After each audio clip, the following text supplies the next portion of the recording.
ယောဇဂါထာတတံဘာတိအနတ္တပဒသင်္ညိတံဧကံဓမ္မပရံတေယောယံသုတ္တဝဥပသမ္ပတိယောဇာခြင်းပုဂ္ဂိုလ်သည်အနတ္တပရသင်္ညိတံအကျိုးမဲ့ခြင်းနှင့်ဆက်ရှင်သောဂါထာတတံတရားသောဂါထာတို့ကိုစီပါတိယအကယ်၍ပြောဆိုစေကာမူနတေယောမမြတ်တိသာတိယောဇအခြင်းပုဂ္ဂိုလ်သည်ကသုတ္တဝါနာထောင်ရသည်ရှိသောဥပါသမ္ပတိလောဘဒေါသမောဟစသောအပူဓာတ်အလောင်ဓာတ်တို့ကိုငြိမ်းအေးစေနိုင်၏တံထိုကဲ့သို့သောစကားကိုဧကံတခွန်းများဖြစ်သောတံဓမ္မပဒံထိုကဲ့သို့သောတရားစကားသည်သာလျှင်သေရောမြတ်လှပါပေ၏အကျိုးမဲ့ခြင်းနဲ့ဆက်ရှင်တဲ့တရားသောဂါထာတွေကိုပြောဆိုနေတော်လည်းပဲမမြတ်ပါဘူးတဲ့ကြားလိုက်ရရင်နှလုံးစိတ်ဝမ်းအေးချမ်းပြီးတော့လောဘဒေါသအပူဓာတ်အလောင်ဓာတ်တွေကိုငြိမ်းအေးသွားစေတဲ့စကားမျိုးဆိုရင်တော့တခွန်းနဲ့ပင်ဖြစ်စေကမူမြတ်ပါတယ်အတိပ္ပယ်ရှင်းတယ်နော်ရှင်းပါရဲ့ဗျာဘာမှအကျိုးမရှိတဲ့စကားတွေမြတ်စွာဘုရားကတော့ဂါထာတတံဂါထာတရားဂါထာဆိုတာကပါဠိတွေကိုကြပြဖွဲ့ထားတာကိုဂါထာခေါ်တာနော်အဲ့ဒါစကားတက်လွန်းလို့ပြောတော့ပြောတာပဲဂါထာတရားလောက်ပြောလိုက်တယ်စကားတွေအခွန်ပေါင်းထောင်တောင်းချီပြီးတော့ပြောလိုက်တာပဲအဲ့ဒီပြောလိုက်တဲ့စကားတွေကဘာမှအကျိုးရှိတာမပါဘူးအကျိုးမဲ့ခြင်းနဲ့ပဲဆက်ရှင်နေတာအဲ့ဒီလိုစကားမျိုးဆိုရင်တော့ဘလောက်ပဲများများဘလောက်ပဲပြောတတ်မမြတ်ပါဘူးတဲ့မမြတ်ဘူးဆိုတဲ့စကားကလေးတိတိမမြတ်ဘူးဆိုတော့ယုံညံ့နေလို့လည်းအဓိပ္ပာယ်ပေါက်တယ်နော်နောက်ထပ်ဘယ်လိုပေါက်သေးလဲအဓိပ္ပာယ်ရှုံးတယ်လို့လည်းအဓိပ္ပာယ်ပေါက်သေးတယ်မမြတ်ဘူးဆိုတော့ရှုံးပြီဗောဗျဟုတ်လားအနှစ်မရှိတဲ့စကားတွေကိုအများကြီးပြောတတ်လို့ပြောတော်လဲပဲအဲ့ဒါအမျက်မရှိဘူးယုံညံ့မှုသာရှိတယ်ရှုံးနှိမ့်မှုသာရှိတယ်စကားမပြောတတ်ရင်စကားနားမထောင်တတ်ရင်အရှုံးကြီးရှုံးရမယ်အဆုံးကြီးဆုံးရမယ်ဟုတ်လားပြောလိုက်လို့ရှိရင်တခွန်းတည်းပင်ဖြစ်စေကမူကြားလိုက်ရတဲ့လူရဲ့နှလုံးစိတ်ဝမ်းအေးချမ်းပြီးတော့ပူးနေတဲ့အပူတွေအေးသွားတာလောင်းနေတာတွေငြိမ်းသွားတာရှုပ်နေတာတွေရှင်းသွားတာအဲ့ဒါလိုမျိုးအစွမ်းတတ္တိရှိတဲ့စကားမျိုးဆိုရင်တော့တခွန်းတည်းပင်ဖြစ်စေကမူဗါတဲ့လေမြတ်ပြီတဲ့ဒီဂါထာလေးကိုအခြေခံပြီးတော့ဟောမှာဗျာဒီကနေ့ဟုတ်လားမှန်ပါဗျာစကားတွေဘလောက်များအနှစ်မရှိတဲ့စကားမပြောတတ်မဆိုတတ်ဖဲနဲ့ပြောလိုက်ဆိုလိုက်တဲ့စကားတွေဟာအကျိုးမဲ့တွေကိုသာဖြစ်စေတယ်ပထမပိုင်းစပြီးဘယ်လိုစကားကိုဘယ်လိုပြောမှလဲဆိုတဲ့မေခွန်းရဲ့အဖြေနော်မှန်ပါဗျာအဲ့ဒါကိုဦးဇင်းတို့မြတ်စွာဘုရားသုဘာတိတသုတ်တံဆိုပြီးတော့ဟောထားတာရှိပါတယ်မှန်ပါဗျာမှန်ကန်၍အကျိုးရှိသောစကားကိုတိတိကျကျနားထောင်နော်မှန်ကန်၍အကျိုးရှိသောစကားကိုအချိန်အခါကြည့်ပြီးတော့မေတ္တာတရားနဲ့နူးညံ့သိမ်မွေ့စွာပြောတတ်ရမယ်ဘယ်နှချက်လဲ5ချက်ပြန်ပြောမယ်နော်မှန်ကန်၍အကျိုးရှိသောစကားကိုအချိန်အခါကြည့်ပြီးတော့မေတ္တာတရားနဲ့နူးညံ့သိမ်မွေ့စွာပြောဆိုတတ်ရမယ်ဒီအင်္ဂါနဲ့သာညီမယ်ဆိုရင်အလုံးသောတတ္တဝါတွေဟာအပြောကောင်းနေကြီးဖြစ်မှာ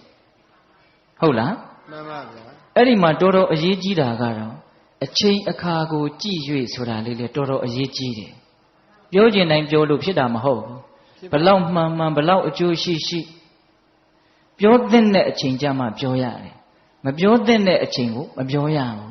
စောင့်နိုင်ရတယ်အောင့်နိုင်ရတယ်တခါတလေကြတော့ကိုကမစောင့်နိုင်ဘူးမအောင့်နိုင်ဘူးပြောချင်ရင်ပြောချလိုက်တယ်အဲ့ဒီမှာဒုက္ခရောက်တာဒါလေးနဲ့ပတ်သက်ပြီးတော့မြတ်စွာဘုရားကတော့ကြည်ကြဲပြန့်ပြန့်ပြောပါတယ်ရှင်ရာဟုလာကိုဟောထားတာရှိတယ်လေကြည်ရှုဆင်ခြင်၍စကားကိုပြောရ၏တဲ့ရှင်ရာဟုလာငယ်ငယ်လေးတုန်းကမြတ်စွာဘုရားဟောတာจิตသားတဲ့မှန်ဟာဘာအကျိုးရှိလေတဲ့ကြည်ခြင်းအကျိုးရှိပါတယ်ဖေဟာ အဲ့ဒါလိုပဲတဲ့ပြောတော့မယ်ဆိုလို့ရှိရင်ငါပြောလိုက်တဲ့စကားဟာငါအတွက်သူ့အတွက်အကျိုးဆုပ်ယုပ်စေမှာလားအကုသိုလ်တွေများဖြစ်မှာလားလို့စဉ်းစားလိုက်အောင်တဲ့အကျိုးဆုပ်ယုပ်မယ်ဆိုရင်မပြောနဲ့မပြောခင်မှာစဉ်းစားရပြောနေစဲမှာလဲခဏလေးတွေ့ပြီးတော့စဉ်းစားလိုက်ပါအောင်ငါအခုပြောနေတဲ့စကားဟာငါအတွက်အကျိုးရှိလားသူ့အတွက်အကျိုးရှိလားအကျိုးမရှိဘူးဆိုရင်ရက်နိုင်ရမယ်ဖြတ်နိုင်ရမယ်ဟုတ်လားပြောပြီးတဲ့နောက်မှာလည်းပဲငါပြောခဲ့တဲ့စကားဟာငါအတွက်သူ့အတွက်အကျိုးရှိသလားအကုသိုလ်ဖြစ်နေသလားလို့စဉ်းစားရမယ်အကုသိုလ်ဖြစ်နေတဲ့အကျိုးမရှိဘူးဆိုရင်နောက်ငါဒါမျိုးနောက်မပြောတော့ဘူးလို့ဆုံးဖြတ်နိုင်ရမယ်ဒါရှင်ရာဟုလာကိုဟောထားတာဒါတော်တော်ကောင်းတယ်နော်တက္ကကြီးများဒါလေးနဲ့ပတ်သက်ပြီးတော့ဦးဇင်းတို့ဗိမိတာရမင်းကြီးရဲ့အမတ်ချုပ်ကြီးဝတ္တကာရပုံနာဆိုတာကြားဘူးမှာပါနောက်တော့အဇာတတမင်းကြီးရဲ့ပရောဟိတ်အမတ်ကြီးဖြစ်ပြီးတော့ဦးဇင်းတို့ဝေသာလီပြည်ကြီးကိုစကားတူတူလေးပြောပြီးတော့သွားခွဲတာလေကြားဘူးတယ်နော်ဝတ္တကာရပုံနာအင်မတန်ညံများတာအဲ့ဒီပုံနာကြီးကမြတ်စွာဘုရားကြီးရောက်လာပြီးတော့မြတ်စွာဘုရားကိုလျှောက်တယ်အရှင်ဘုရားတဲ့တပည့်တော်ရဲ့အယူဆလေးကိုပြောပြရစီပြောပါတပည့်တော်ရဲ့အယူဆကတော့မြင်တာကိုမြင်တဲ့အတိုင်းပြောတတ်တယ်ကြားတာကိုကြားတဲ့အတိုင်းပြောတတ်တယ်တွေ့တာကိုတွေ့တဲ့အတိုင်းပြောတတ်တယ်သိတာကိုသိတဲ့အတိုင်းပြောတတ်တယ်လို့တပည့်တော်ယူဆပါတယ်တဲ့အပေါ်ယံကြည့်ရင်တော့တော်တော်ဟုတ်တယ်လို့ထင်ရတယ်မြင်တာကိုမြင်တဲ့အတိုင်းကြားတာကိုကြားတဲ့အတိုင်းသိတာကိုသိတဲ့အတိုင်းတွေ့တာကိုတွေ့တဲ့အတိုင်းပြောတတ်တယ်တဲ့ဒီတော့မြတ်စွာဘုရားကလက်မခံဘူးဗျဒကမာကြီးတွေလက်မခံဘူးနော်မြင်တာကိုမြင်တဲ့အတိုင်းပြောတတ်တယ်ဆိုတဲ့စကားကိုလက်မခံဘူးအဲ့ဒီတော့မြတ်စွာဘုရားကဘာအမိန့်ရှိလို့ဆိုတော့ဒကာကြီးတဲ့မြင်တာကိုမြင်တဲ့အတိုင်းကြားတာကိုကြားတဲ့အတိုင်းသိတာကိုသိတဲ့အတိုင်းတွေ့တာကိုတွေ့တဲ့အတိုင်းတကယ်လို့ပြောလို့များအကုသိုလ်တွေများပြီးတော့ကုသိုလ်တွေနည်းသွားမယ်ဆိုရင်မပြောသင့်ဘူးလို့ငါယူဆတယ်တဲ့မှန်ပါဗျာနော်မြင်တဲ့အတိုင်းပြောလိုက်လို့အကုသိုလ်တွေများသွားမယ်ကုသိုလ်တွေနည်းသွားမယ်အကျိုးတွေမဲ့သွားမယ်ဆိုရင်မြင်တဲ့အတိုင်းမပြောနဲ့မပြောပါနဲ့ဟုတ်လားမှန်ပါဗျာမြင်တာကိုမြင်တဲ့အတိုင်းကြားတာကိုကြားတဲ့အတိုင်းသိတာကိုသိတဲ့အတိုင်းတွေ့တာကိုတွေ့တဲ့အတိုင်းမပြောလို့များအကုသိုလ်တွေများပြီးတော့ကုသိုလ်တွေနည်းမယ်ဆိုရင်တော့အဲ့ဒါပြောလိုက်တဲ့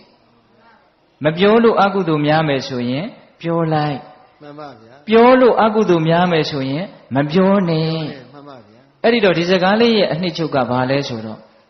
သေးသေးချာချာလေးစဉ်းစားပြီးတော့ပြောသင့်မှပြောဆိုတဲ့အဓိပ္ပာယ်မှန်ပါဣတိဘာလို့သင့်မှဘာလို့ရမယ်ပြောသင့်မှပြောပါဗျာပြောသင့်မှပြောမြင်တိုင်းမပြောနဲ့မှန်ပါဗျာဟင်အထူးသဖြင့်အသက်ကြီးတဲ့လူတွေကိုမှားခြင်းတယ်ဗျာအိမ်မှာမြင်နေတာတွေကိုမြင်တိုင်းမြန်သွားမပြောလိုက်ပါနဲ့ကြားတိုင်းမပြောလိုက်ပါနဲ့မှန်ပါကိုသိတာတွေကိုသိတဲ့အတိုင်းမပြောလိုက်ပါနဲ့မှန်ပါဗျာကိုသိတာကိုသိတဲ့အတိုင်းပြောမိလို့ဒုက္ခရောက်တာတွေအများကြီးရှိတယ်ရှိပါတယ်ဗျာမမှန်လို့မဟုတ်ဘူးနော်မှန်ပါမမှန်လို့မဟုတ်ဘူးဦးဇင်းတို့ဥပမာတစ်ခုပြောပြမယ်မြင်တာကိုမြင်တဲ့အတိုင်းသိတာကိုသိတဲ့အတိုင်းပြောလိုက်လို့ဒုက္ခတွေများသွားတာအခုဒီလောကကြီးမှာလည်းရှိတယ်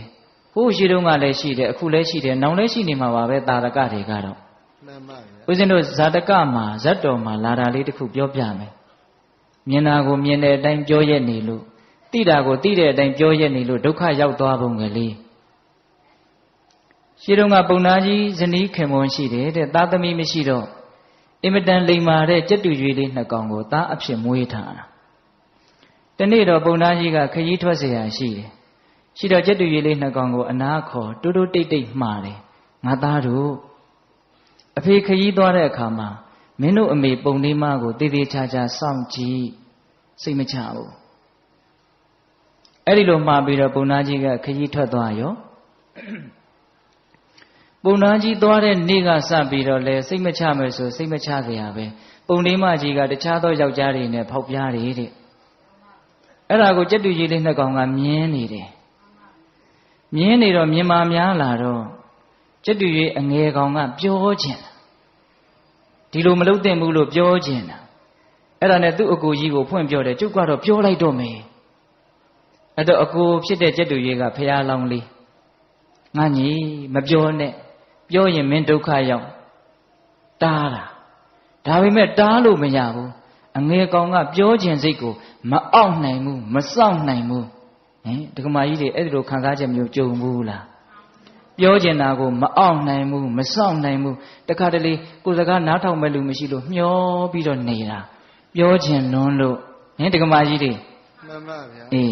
အခုလည်းပဲအဲ့ဒီကောင်မစောင့်နိုင်ဘူးမအောက်နိုင်ဘူးအဲ့ဒါအကိုတားတာကိုနားမထောင်မဲနဲ့ပုံလေးမကြီးတွေသွားပြီးတော့အမေခမည်းဒီလိုလုပ်တာတော်လားဗျာဒီလိုမလုပ်သင့်ဘူးသွားပြီးတော့ပြောတာပုံလေးမကြီးမျက်လုံးပြူဒုက္ခပဲဒီကောင်သိသွားပြီလူဆိုတော့ညံရှိတယ်ညံမကောင်းတဲ့ညံတွေကဘိုးတောင်ရှိသေးတယ်အဲ့ဒါနဲ့ငါသားကအမေကိုဆုံးမဖို့ရပါပြီတဲ့တဲလိမ်မာတာပဲလာပါဦးအမေနားလာပါဦးချော့ခေါ်တာအနားလေရောက်ပြီဆိုတော့ဖြတ်ခနဲ့ဆွဲပြီးတော့လေဘင်းကိုလိန်ချိုးလိုက်တယ်ကိုယ့်ကိုအေးမနေနိုင်တဲ့အကောင်ဟုတ်လားအဲ့ဒီလိုလေဘင်းကိုလိန်ချိုးပြီးတော့မိကြီးခဲတွေရှိတဲ့ပြာပုံထဲကိုထိုးသိပ်လိုက်တယ်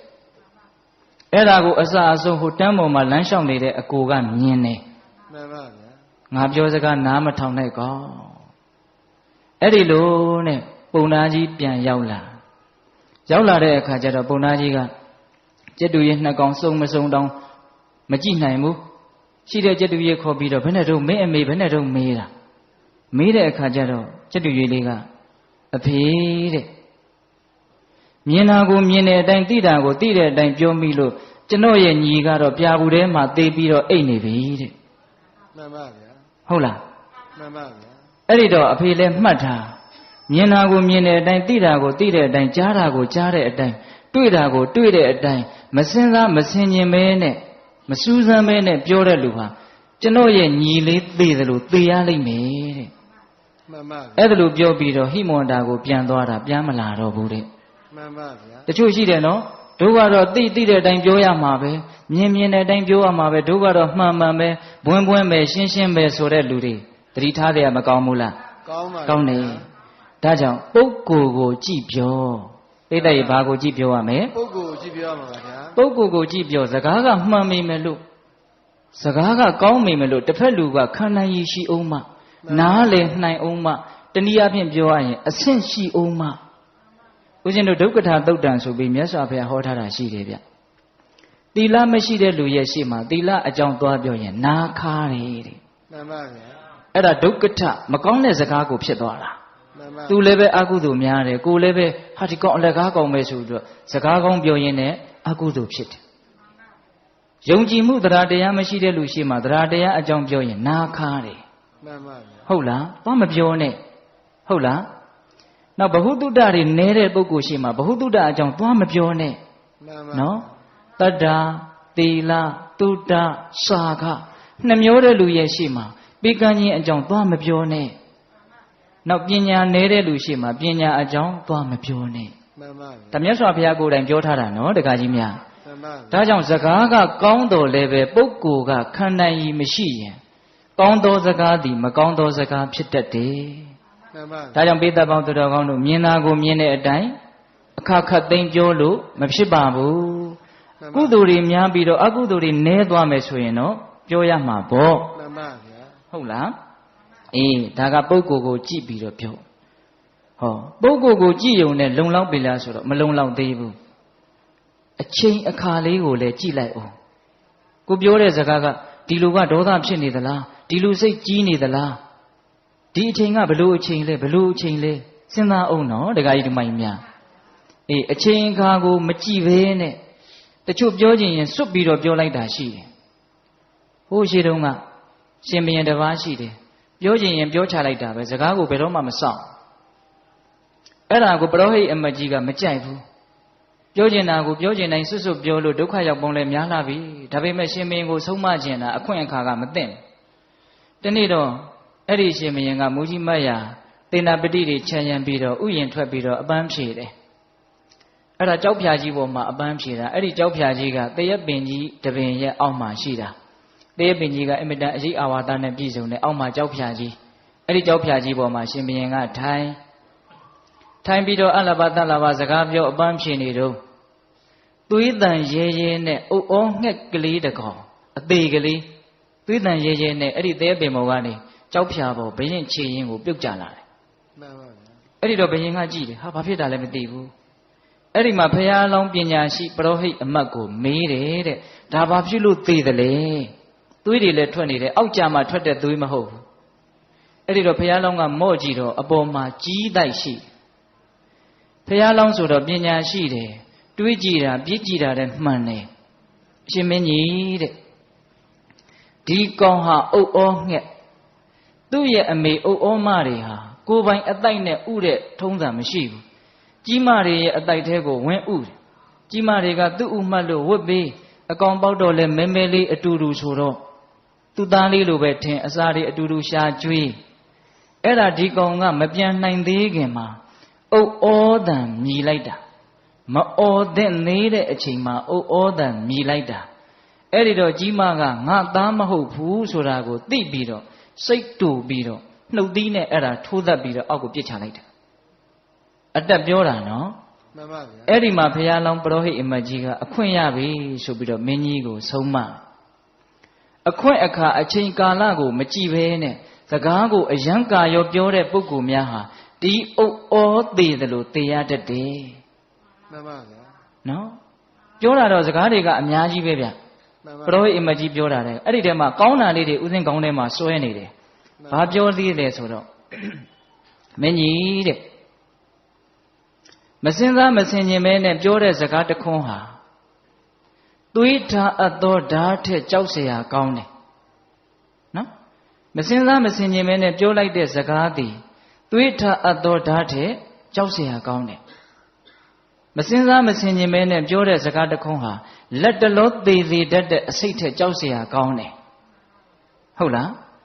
ဒါကြောင့်တဲ့မှန်သောစကားပင်ဖြစ်စေကမူကိုနဲ့သဘောတူတဲ့သူပင်ဖြစ်စေကမူမှန်ပါဗျာအချိန်ကာလရှည်လျားစွာမပြောရတဲ့မှန်ပါဒီလူနဲ့ငါနဲ့ကတိတ်သဘောထားချင်းတိုက်စားမှငါစကားဆိုတိတ်ကြိုက်တာပဲအဲ့ဒါလိုလူမျိုးရဲ့ရှေ့မှာတောင်မှကာလကိုကြည့်ပြီးတော့ပြောရမယ်ပြောကောင်းနိုင်စွတ်ပြီးတော့ပြောမနေနဲ့တန်ဖိုးတွေနေတတ်တယ်ဟုတ်ရလားမှန်ပါဗျာအေးအချိန်အခါကိုမကြည့်ဘဲနဲ့ပြောရင်လည်းပဲအဲ့ဒီအိုဩမိုက်ကလေးလိုဘာဖြစ်တတ်တယ်သေတတ်တယ်ဟုတ်လားဒါကြောင့်ပုဂ္ဂိုလ်ကိုကြည့်ပြောကာလကိုကြည့်ပြောပုဂ္ဂိုလ်တွေကာလတွေကြည့်ပြောပြီးရင်လည်းပဲဘာလို့သေးလဲဆိုတော့ဒေါသတွေမာနတွေနဲ့မပြောနဲ့ဒေါသတွေမာနတွေနဲ့ဟာငါကဒီလူကိုပြောလို့ရတာပဲငါနိုင်တာပဲဆိုပြီးတော့လည်းဖိမပြောနဲ့မှန်ပါဗျာအခုချိန်မှာကိုကသူ့ကိုနိုင်မိမလို့ဘဝဆိုတာတစ်ချိန်နဲ့သွားနေတာမဟုတ်ဘူးတစ်ချိန်မှာကိုကသူ့ရဲ့အောက်ကိုလည်းရောက်သွားနိုင်တယ်သူကကိုယ့်အထက်ကိုလည်းရောက်သွားနိုင်တယ်မှန်ပါဗျာကိုကိုပြန်ပြီးတော့နှိမ့်ဆက်ခွင့်ကြုံတဲ့အခါမျိုးမှာအဲ့ဒီလူကကိုကိုပြန်ပြီးတော့နှိမ့်ဆက်နိုင်တယ်တချို့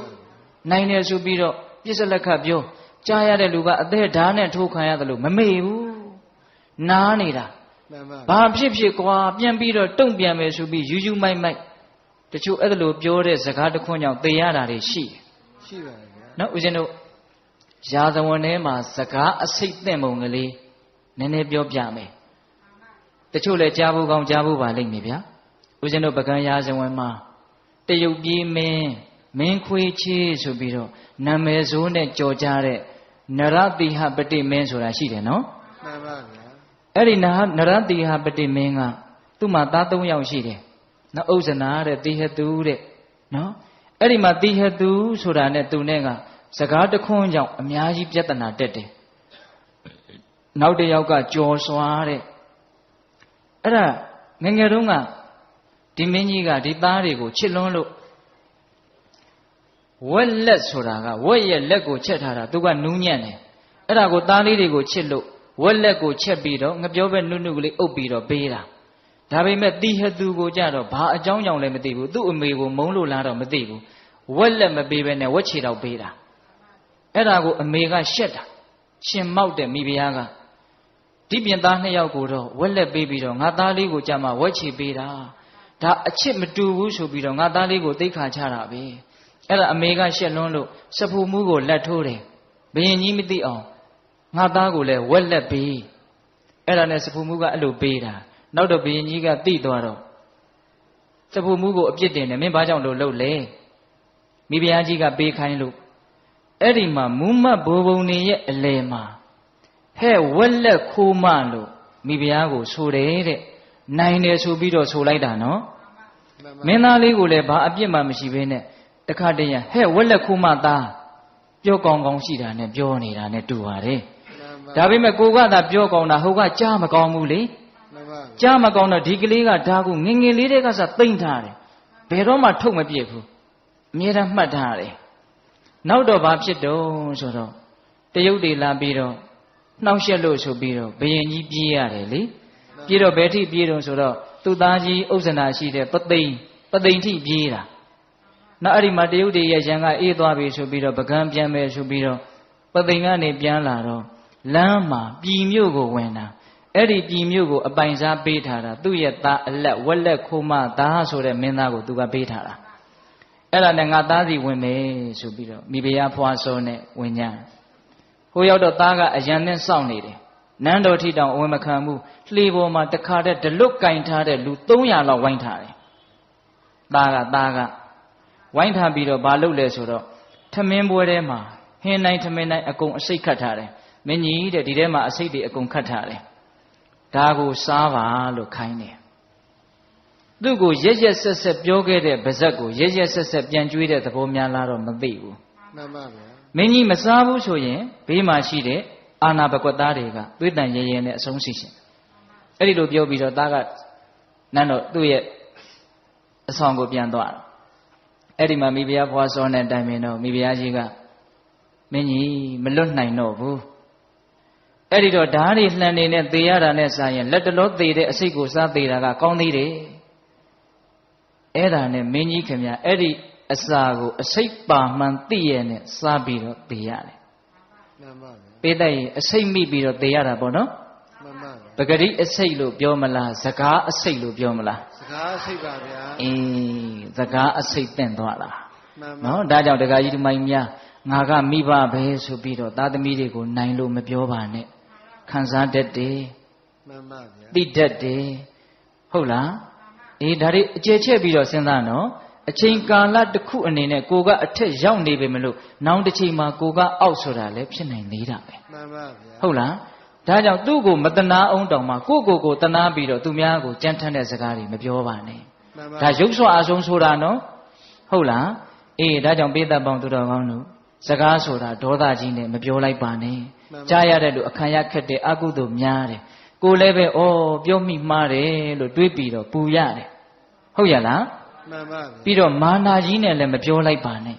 မှန်ပါမာနနဲ့ပြောတယ်ဆိုရင်လည်းကြားရတဲ့လူကနေနေအောင်မင်းမာနကိုတနေ့မှငါချိုးပြအောင်မယ်မှန်ပါအချီးနီးအလကားအကျိုးမဲ့တတ်တယ်ကြားဘူးတယ်မဟုတ်လားသာကီဝင်နေအလုံးကိုဝိတ္တုပန်းကတတ်ပစ်တာလေမှန်ပါဗျာဟိုးရှိဘဝတုန်းကငါးတွေကိုအစိတ်ချခဲ့လို့ဝေးကွာသောကာလကအကြောင်းတရားတစ်ခုရှိတယ်အတိတ်အကြောင်းပေါ့ဟုတ်လားဒါပေမဲ့နီးကပ်တဲ့အကြောင်းကဘာအကြောင်းလဲ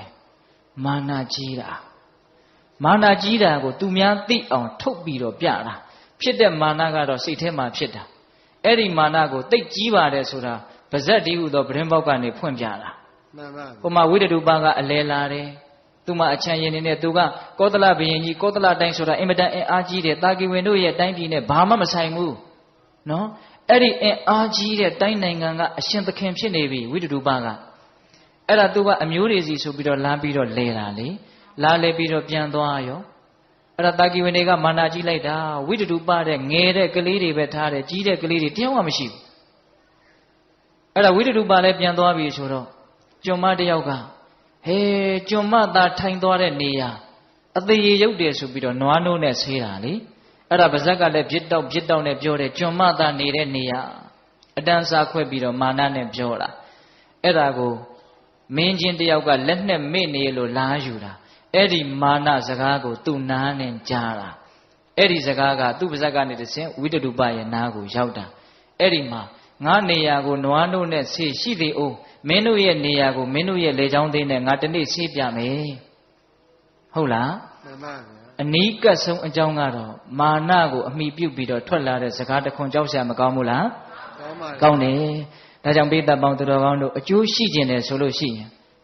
စကားပြောတဲ့နေရာမှာပုဂ္ဂိုလ်ကိုကြည့်ပြောပါအချိန်အခါကိုကြည့်ပြောပါမာနတွေဒေါသတွေနဲ့မပြောပါနဲ့ဟုတ်လား ပြီးတော့စကားတွေမများပါနဲ့ မှန်ပါဗျာ စကားများလို့ရှိရင်အပြစ်၅မျိုးရှိတယ်တဲ့ဗျာ မှန်ပါ နံပါတ်1ပြောရင်နဲ့အပူတွေအလူတွေပါသွားရောအဲ့ဒါလိမ်လေတဲ့စကားမှုတာဝါဒကံထိုက်တတ်တယ်ပြောရင်နဲ့ကိုပြောနေတဲ့လူနဲ့ကိုနဲ့ကိုမင်းနဲ့ငါနဲ့ကပို့ပြီးတော့ယဉ်နှီးတယ်ဆိုတာကိုသိသိချင်းတော့ဟိုလူရဲ့အပြစ်ကိုပြောရင်းနဲ့ဂုံစကားတွေလည်းပါသွားတတ်တယ် မှန်ပါဗျာ ဟုတ်လားပြောရင်နဲ့စိတ်လိုက်မှမှဖြစ်ပြီးတော့ကြမ်းထမ်းနေလည်းထွက်သွားတတ်တယ် မှန်ပါဗျာ ဖရုဒဝါစာနော်နောက်ပြောရင်နဲ့အနှစ်သာရမရှိတဲ့စကားတွေပါသွားရောများသောအားဖြင့်တော့အနှစ်မရှိတာတွေပြောကြတာများပါရဲ့ဟုတ်လားအဲ့ဒီလိုမှုတာဝါဒပိတုဏဝါစာဖရုဒဝါစာတန်ဖပလာပဆိုတဲ့ပြစ်မှုကြီး၄ခုကိုလွန်ကျူးမိတတ်တဲ့အတွက်ကြောင့်တန်တရားမှာမကောင်းတဲ့ဘဝတွေကိုရတတ်တယ်တဲ့အပြစ်၅မျိုး မှန်ပါဗျာ အဲ့ဒီလိုဆိုရင်တပည့်တော်တို့စကားမပြောဘဲနဲ့ရင်ကုန်နှုတ်ပိတ်စိတ်ပဲနေလိုက်တော့မယ်ဖရားလို့အဲ့ဒါလိုလည်းမလုံနဲ့ မဟုတ်ပါဘူး ဟင်ဒကမာကြီးတွေစကားကမပြောဘဲနေလို့လည်းမဖြစ်ဘူးနော်မဖြစ်ဘူးတခါလေတချို့ဦးစင်းကိုလာပြောတာတောင်တွေ့ဘူးတယ်ဒီနေ့တော့စကားမပြောတော့ဘူးဟုတ်လားကောင်းတဲ့လောက်ကောင်းတယ်မကောင်းတဲ့လောက်မကောင်းဘူးတချို့ကဒေါသနဲ့မပြောတာစိတ်ကောက်ပြီးတော့မပြောတာစိတ်တိုင်းမကြလို့မပြောတာမပြောခြင်းလို့မပြောတာမတူမတန်ဘူးထင်လို့မပြောတာမပြောတာတွေကမပြောတာလေးတက်တက်နဲ့ချီးကျူးလို့မရသေးဘူးဘာပြုလို့မပြောတာလဲဆိုတာကလိုသေးတယ် မှန်ပါဗျာ ဟုတ်ရဲ့လားအေးစကားကမပြောဘဲနေလို့လည်းမဖြစ်ဘူးဘုန်းကြီးတွေမှာငါစကားမပြောဘဲနေအံ့လို့ကျင့်လို့ရှင်ဒုက္ခအဘတ်တဲ့နေ မှန်ပါဗျာ အခါတစ်ပါးယဟန်တော်တွေမြတ်စွာဘုရားကိုဝါကျွတ်တော့လာပြီးတော့ကြောကြကြောတော့မြတ်စွာဘုရားကခြေသားတို့ချမ်းချမ်းသာသာနေထိုင်ခဲ့ရရဲ့လား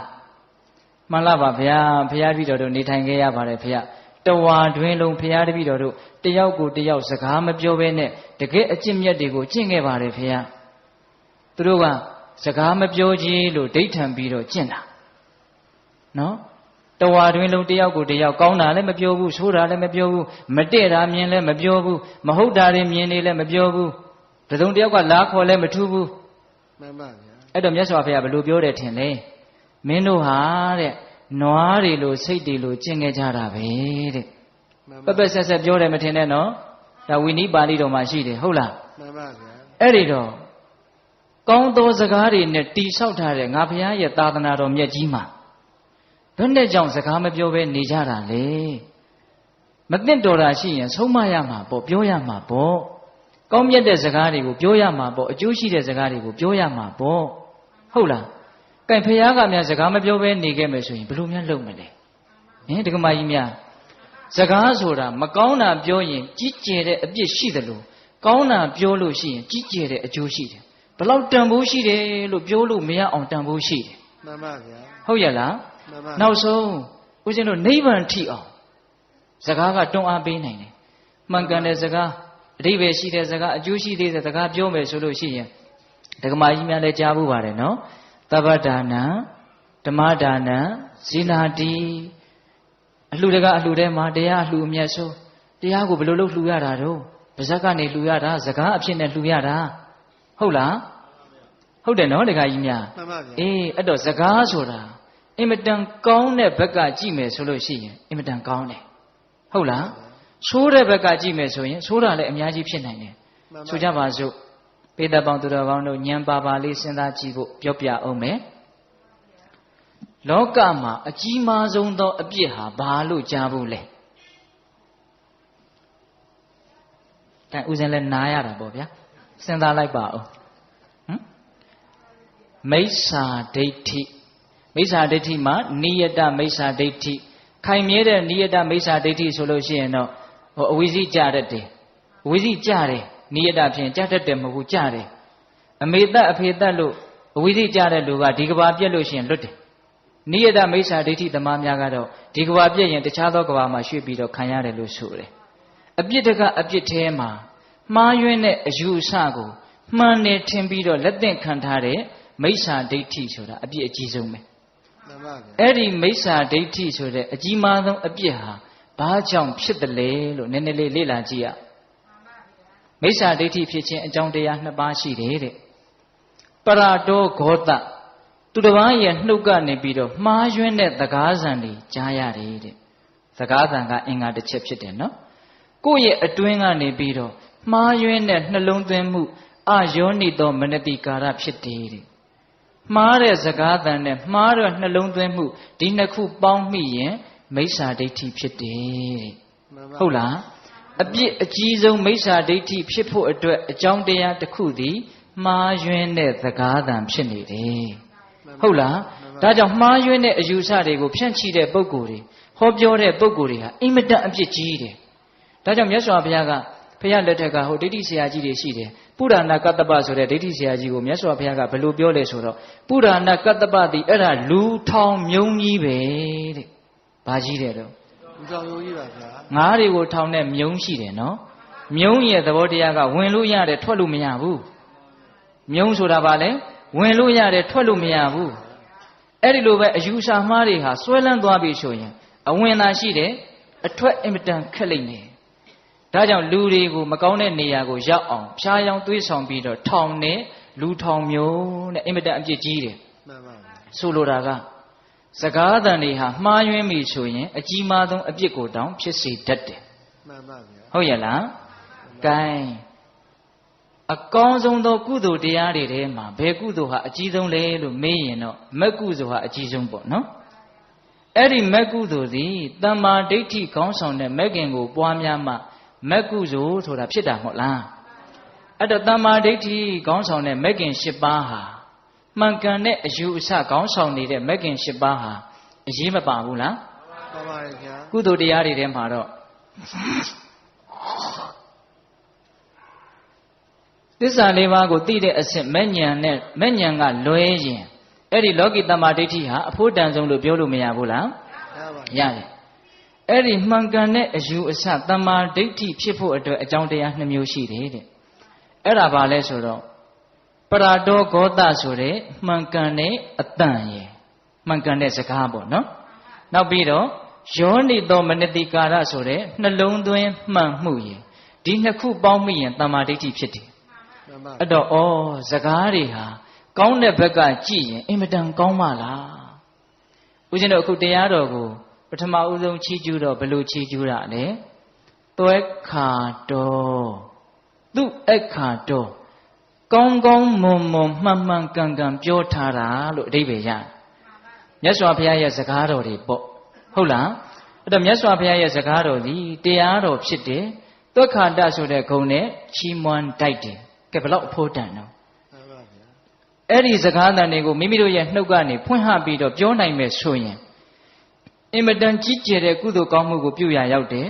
နိဗ္ဗာန်ကိုလှူရာရောက်တယ်နိဗ္ဗာန်ကိုမြန်မြန်ရနိုင်တယ်မကောင်းဘူးလားကောင်းတယ်ဒါကြောင့်စကားမပြောဘဲနေလို့ဘယ်ဖြစ်မှာလဲမကောင်းတာတွေမပြောရဘူးကောင်းတာဆိုရင်ပြောရမယ်ဒါပေမဲ့အချိန်အခါပုဂ္ဂိုလ်ကိုကြည့်ပြီးတော့ပြောရမယ်ဟုတ်ရဲ့လားအေးဒါကြောင့်ဦးဇင်းတို့တရားရဲ့ပထမပိုင်းဘယ်လိုစကားကိုဘယ်လိုပြောမှလဲဟုတ်လားဘယ်လိုစကားကိုဆိုတော့မှန်ကန်တဲ့စကားကိုအကျိုးရှိတဲ့စကားကိုဘယ်လိုပြောမှလဲဆိုတာကြတော့ချင့်ချိန်ပြီးတော့အချိန်ကာလကိုကြည့်ပြီးတော့မေတ္တာတရားနဲ့တိမ်တိမ်မွေ့မွေ့ပြောရမယ်ဟာဒါလေးကလည်းလူသေးတယ်ဗျာ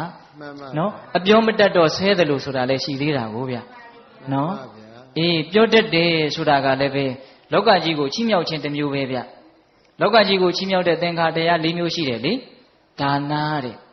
ပိကံစွန့်ကျဲလှူဒန်းခြင်းဟာလောကကြီးကိုချီးမြှောက်တာဗျနော်ပြီးတော့ဗာလဲပေယဝိဇ္ဇတဲ့ချစ်ဖွယ်စကားပြောတာကိုယ်စကားကြောင့်သူများနားချမ်းသာသွားတယ်စိတ်ချမ်းသာသွားတယ်ပြုံးပြီးတော့ကြံရစ်တယ်သိကောင်းတာပဲအဲ့ဒါလောကကြီးကိုဘာလုပ်တာလဲချီးမြှောက်တာဗျပြီးတော့ဗာလဲသူများရဲ့အကျိုးစီးပွားကိုဆောင်ရွက်ပေးတာအတ္တစရိယဟုတ်လားကိုယ်အလုပ်လို့သဘောထားတာနော်သူများအလုပ်တွေကိုနော်ပြီးတော့ဗာလဲကိုယ်နဲ့ဓာန်တူထားတာတမာနတ္တတာဟုတ်လားဘယ်သူမှအဆင်တမ်းမခွဲခြားဘူးအလုံးလူသားတွေအတူတူထားတာအဲ့ဒီတော့ချစ်ဖွယ်စကားဆိုတာလည်းအရေးမကြီးဘူးလားအရေးကြီးတယ်နော်အဲ့တော့နူးညံ့တဲ့စကားကိုမေတ္တာလေးနဲ့ပြောရမယ်ဟုတ်လားဒါကြောင့်ပေးသက်ပေါင်းသူတော်ကောင်းတို့စကားဘယ်လိုပြောမှလဲဆိုတာနဲ့ပတ်သက်ပြီးတော့ဦးဇင်းတို့ပြောမယ်ဆိုရင်ဒီနေ့တညလုံးပြောသွားလို့ရတယ်နော်ဒီတရားတစ်ပုဒ်အတွင်းမှာသို့တော့ဘယ်လိုစကားကိုဘယ်လိုနားထောင်ကြမလဲဆိုတဲ့အပိုင်းကလေးကိုလည်းပြောဖို့ကြံနေသေးတဲ့အတွက်ကြောင့်နော် ဘယ်လိုစကားကိုဘယ်လိုပြောမှလဲဆိုတဲ့အပိုင်းကိုဒီလောက်နဲ့တော်ရအောင်နော်မှန်ပါဗျာမှန်ကန်ပြီးတော့အကျိုးရှိတဲ့စကားကိုအချိန်အခါကြည့်ပြီးတော့မေတ္တာတရားနဲ့နူးညံ့သိမ်မွေ့စွာပြောဆိုတတ်ရမယ်ဒါဆိုရင်မလုံလောက်ဘူးလားလုံလောက်ပြီဟုတ်လားဓာတ်ထက်ပူပြီးတော့ပိဿပေါင်းသူတော်ကောင်းတို့ကကြိုးစားခြင်းတယ်ဆိုရင်တော့သစ္စာ၄ပါးနဲ့ဆက်တဲ့စကားတွေကိုပြောတဲ့သစ္စာတန်ရုပ်မှာပြောထားတယ်ဒါလေးနည်းနည်းလေးပြောအောင်မယ်ချစ်သားတို့တဲ့ဒီပြင်စကားတွေမပြောနဲ့ပြောခြင်းတယ်ဆိုရင်သစ္စာနဲ့ဆက်တဲ့စကားကိုပြောပါတဲ့မြတ်စွာဘုရားကသစ္စာ၄ပါးနဲ့ဆက်တဲ့စကားပြောတတ်ဖို့တော့လိုတယ်ဘဝဟာဘာအနှစ်မှမရှိဘူးဒုက္ခတက်တက်ပဲလို့အဓိပ္ပာယ်ပေါက်အောင်ပြောတတ်ဖို့လိုတယ်တယောက်နဲ့တယောက်စကားပြောကြပြီဆိုလို့ရှိရင်ဩဘဝဟာအနှစ်မရှိပါဘူးအချီးနှီးပါပဲအကောင်းရလို့ဘာမှမရှိဘူးလို့အဲ့ဒီအဓိပ္ပာယ်မျိုးတက်ရအောင်တခြားသောဝါဒတွေသုံးပြီးတော့ပြောတတ်မယ်ဆိုရင်တော်တော်ကောင်းမယ်ဟောကိုကဓာတ်ရိုက်ကြီးပြောမယ်ဆိုရင်ကိုကိုတရားဟောနေတယ်လို့သူများကထင်းကုန်ပါလေတရားဟောတဲ့အခြေအနေမျိုးမှာတော့တရားလို့ဟောပေါ့ဟုတ်လားဒါပေမဲ့တငယ်ချင်းချင်းစကားပြောတယ်ဟာလူငယ်တွေနဲ့စကားပြောတယ်ဆိုရင်အဲ့ဒီအဓိပ္ပာယ်လေးတက်ရအောင်ပြောတတ်ဖို့လိုတယ်ဒါဒုက္ခသစ္စာဟေးလောဘကြီးရင်တော့ဒုက္ခကြီးတာပဲဒီအဓိပ္ပာယ်လေးကိုတက်ရအောင်ပြောတတ်ရမယ်ပြောလဲပြောရမယ်ဒါလောကကြီးရဲ့အမှန်တရားဒီအမှန်တရားကိုကြွေးကြော်ရင်းရမယ်လူချင်းနေသမျှတော့ဆင်းရဲနေမှာပဲလို့ဒါပြောကိုပြောရမယ်ဒါမှန်တယ်နော်တခါကြီးများမှန်ပါဗျာလောဘတစ်ချက်သားရှိရင်ဆင်းရဲတစ်ချက်သားရှိတယ်ဆင်းရဲမှုအလုံးကိုဘယ်သူမှပေးတာမဟုတ်ဘူးလောဘကပေးတာမှန်ပါအဲ့ဒီအဓိပ္ပာယ်မျိုးသိရအောင်ပြောတတ်မယ်ဆိုရင်တော်တော်တာပဲနော်တခါကြီးများအေးလောဘချုပ်ခြင်းသည်ဒုက္ခချုပ်တယ်လို့တတိယနိရောဓသစ္စာကိုပြောတတ်ရမယ်လောကကြီးမှာတကယ်ငြိမ်းချမ်းတယ်ဆိုတာကလူကျင်မှုချုပ်မှဖြစ်တာပါကွာဟုတ်လားပြောတတ်ရမယ်နော်လူကျင်မှုကိုပရိတ်အုပ်နိုင်မှဒေါသဒုက္ခဆိုတဲ့အရှိန်ကြီးကလည်းရပ်တန့်သွားတာလူကျင်မှုကိုမရပ်တန့်နိုင်သေးသည်မြဒုက္ခဆိုတာကိုလည်းရပ်တန့်လို့ရမှာမဟုတ်အဲ့တော့နိရောဓသစ္စာကိုလည်းပဲလောကီလိုလေးပြောနေတာနော်ဓမ္မကြီးများအေးနောက်စတုထသစ္စာဩတကယ်ချမ်းသာခြင်းရင်တော့ဖရာရဲ့တရားကလွဲလို့တခြားနည်းလမ်းမရှိဘူးဒီအဓိပ္ပာယ်မျိုးပြောတတ်ရမယ်မဂ္ဂသစ္စာကိုမြတ်စွာဘုရားကတိတိကျကျဘယ်လိုဟောတာလဲဒုက္ခនិရောဓဂာမိနိပฏิပဒါအရိယသစ္စာအဲ့ဒါကိုဦးဇင်းတို့အတူချုပ်ပြောတော့ဘယ်လိုပြောလိုက်တာလဲမဂ္ဂသစ္စာလို့ပြောလိုက်တာနော်မြတ်စွာဘုရားတိတိကျကျပြောထားတာကဒုက္ခនិရောဓဂာမိနိပฏิပဒါအရိယသစ္စာဒုက္ခဆိုတာကဆင်းရဲတာនិရောဓဆိုတာကချုပ်တာဂာမိနိပฏิပဒါဆိုတာကချုပ်ရသို့ရောက်ရရောက်ကြောင်းအကျင့်လို့ဆိုလိုတာအဲ့ဒါဘာလဲဆိုတော့မဂ္ဂင်၈ပါးဒုက္ခငြိမ်းမှုအတွက်ဒီတလမ်းပဲရှိတယ်ကျန်တဲ့လမ်းတွေကသွားလို့ဒီပန်းနိုင်ကိုမရောက်နိုင်ဘူးအဲ့ဒီအဓိပ္ပာယ်မျိုးကိုကြဲကြဲဝန်းဝန်းပြောတတ်ဖို့မလိုဘူးလားလို့တယ်နော်ဒါကြောင့်ပိဿပေါင်းသူတော်ကောင်းတို့အရှင်းမျက်နာကိုပြောချင်တယ်ဆိုရင်တော့သစ္စာ၄ပါးနဲ့ဆက်တဲ့စကားကိုပြောပါလို့မြတ်စွာဘုရားကတိုက်တွန်းတယ်အဲ့ဒါသည်ငြိမ်းချမ်းကြောင်းဖြစ်တယ်တန်တရားဝတ်ကလွတ်ကြောင်းဖြစ်တယ်ပြောတဲ့လူအတွက်လည်းအတိုင်းအဆမရှိအကျိုးရှိတယ်နားထောင်တဲ့လူအတွက်လည်းပဲအတိုင်းအဆမရှိအကျိုးရှိတယ်ဒါကြောင့်ဦးဇင်းတို့ဒါလေးကိုတရားပထမပိုင်းရဲ့ဏိဂုံးချုပ်လေးပေါ့နော်ဘယ်လိုစကားကိုဘယ်လိုပြောမှလဲဟုတ်လားသစ္စာစကားကိုသူ့ရဲ့အကျိုးကိုယ့်ရဲ့အကျိုးကိုမြှုပ်ကိုပြီးတော့ပြောပါဟုတ်ရလားအေးနောက်တရားရဲ့ဒုတိယပိုင်းသွားကြအောင်စို့ဟုတ်လားဘယ်လိုစကားကိုဘယ်လိုနားထောင်မှလဲစကားသံတွေကနားထဲမှာရောက်လာတာတွေအများကြီးမရှိဘူးလားရှိပါတယ်ဗျာနေတိုင်းကြားနေရတာတချို့ဆိုကြားရလွန်းလို့စိတ်ပြက်တယ်လို့ပြောတဲ့လူတွေလည်းအများကြီးရှိတယ်ဟုတ်တယ်ပြက်မယ်ဆိုလည်းပြက်စီဟာတခါတလေအာနာမှုနဲ့မျက်နှာချင်းဆိုင်ပြီးတော့နားလာထောင်းနေရတာစိတ်ကတိပြင်းနေရရောက်တယ်ခံစားဘူးလားခံစားပါဗျာလုံးဝစိတ်မဝင်စားတော့ဘူးတစ်ဖက်ကလည်းအတင်းပြောနေတာပဲအလိုက်မသိကိုကလည်းပဲနားမထောင်ရင်အလိုက်မသိရရောက်မှဆိုလို့သူစိတ်ဆင်းရဲမှဆိုလို့ဟန်လုတ်ပြီးတော့ဘာလုပ်နေရလဲနားထောင်နေရတာပြောနေတဲ့စကားတွေကလည်းသူကောင်းကြောင်းနေကြီးပဲဟုတ်လားပြီးတော့သူများမကောင်းကြောင်းနေကြီးပဲမှန်ပါဗျာလူတွေပြောတဲ့စကားဟာများသောအားဖြင့်အဲ့ဓာတွေများတယ်ဗျမှန်ပါမြတ်စွာဘုရားဟောထားတယ်ဗျာနှုတ်ကိုကြည့်ပြီးတော့လူယုံမှာသူတော်ကောင်းလို့ခွဲတဲ့နီရှိတယ်တဲ့မှန်ပါဗျာဒကမာကြီးတွေအဲ့ဒီနီလေးရားကြင်လားနှုတ်ကိုကြည့်ပြီးတော့သူယုတ်လားသူကောင်းလားလို့သိအောင်လုပ်တဲ့နီရှိတယ်တဲ့သူများကိုဝေဖန်ဖို့မဟုတ်ဘူးကိုယ့်နှုတ်ကလေးကိုကြည့်ပြီးတော့ဝေဖန်ဖို့ပြောကြည့်ရအောင် လောကမှာတဲ့ရုပ်တဲ့လူတွေဟာစကားလုံးကနည်းနည်းတော့ယဉ်သိတယ်ဗျာဟုတ်လား။ကဲမကောင်းတဲ့လူတွေဟာလို့ပဲပြောကြပါစို့ဟုတ်လား။မကောင်းတဲ့လူတွေဟာတဲ့စကားပြောလို့ရှိရင်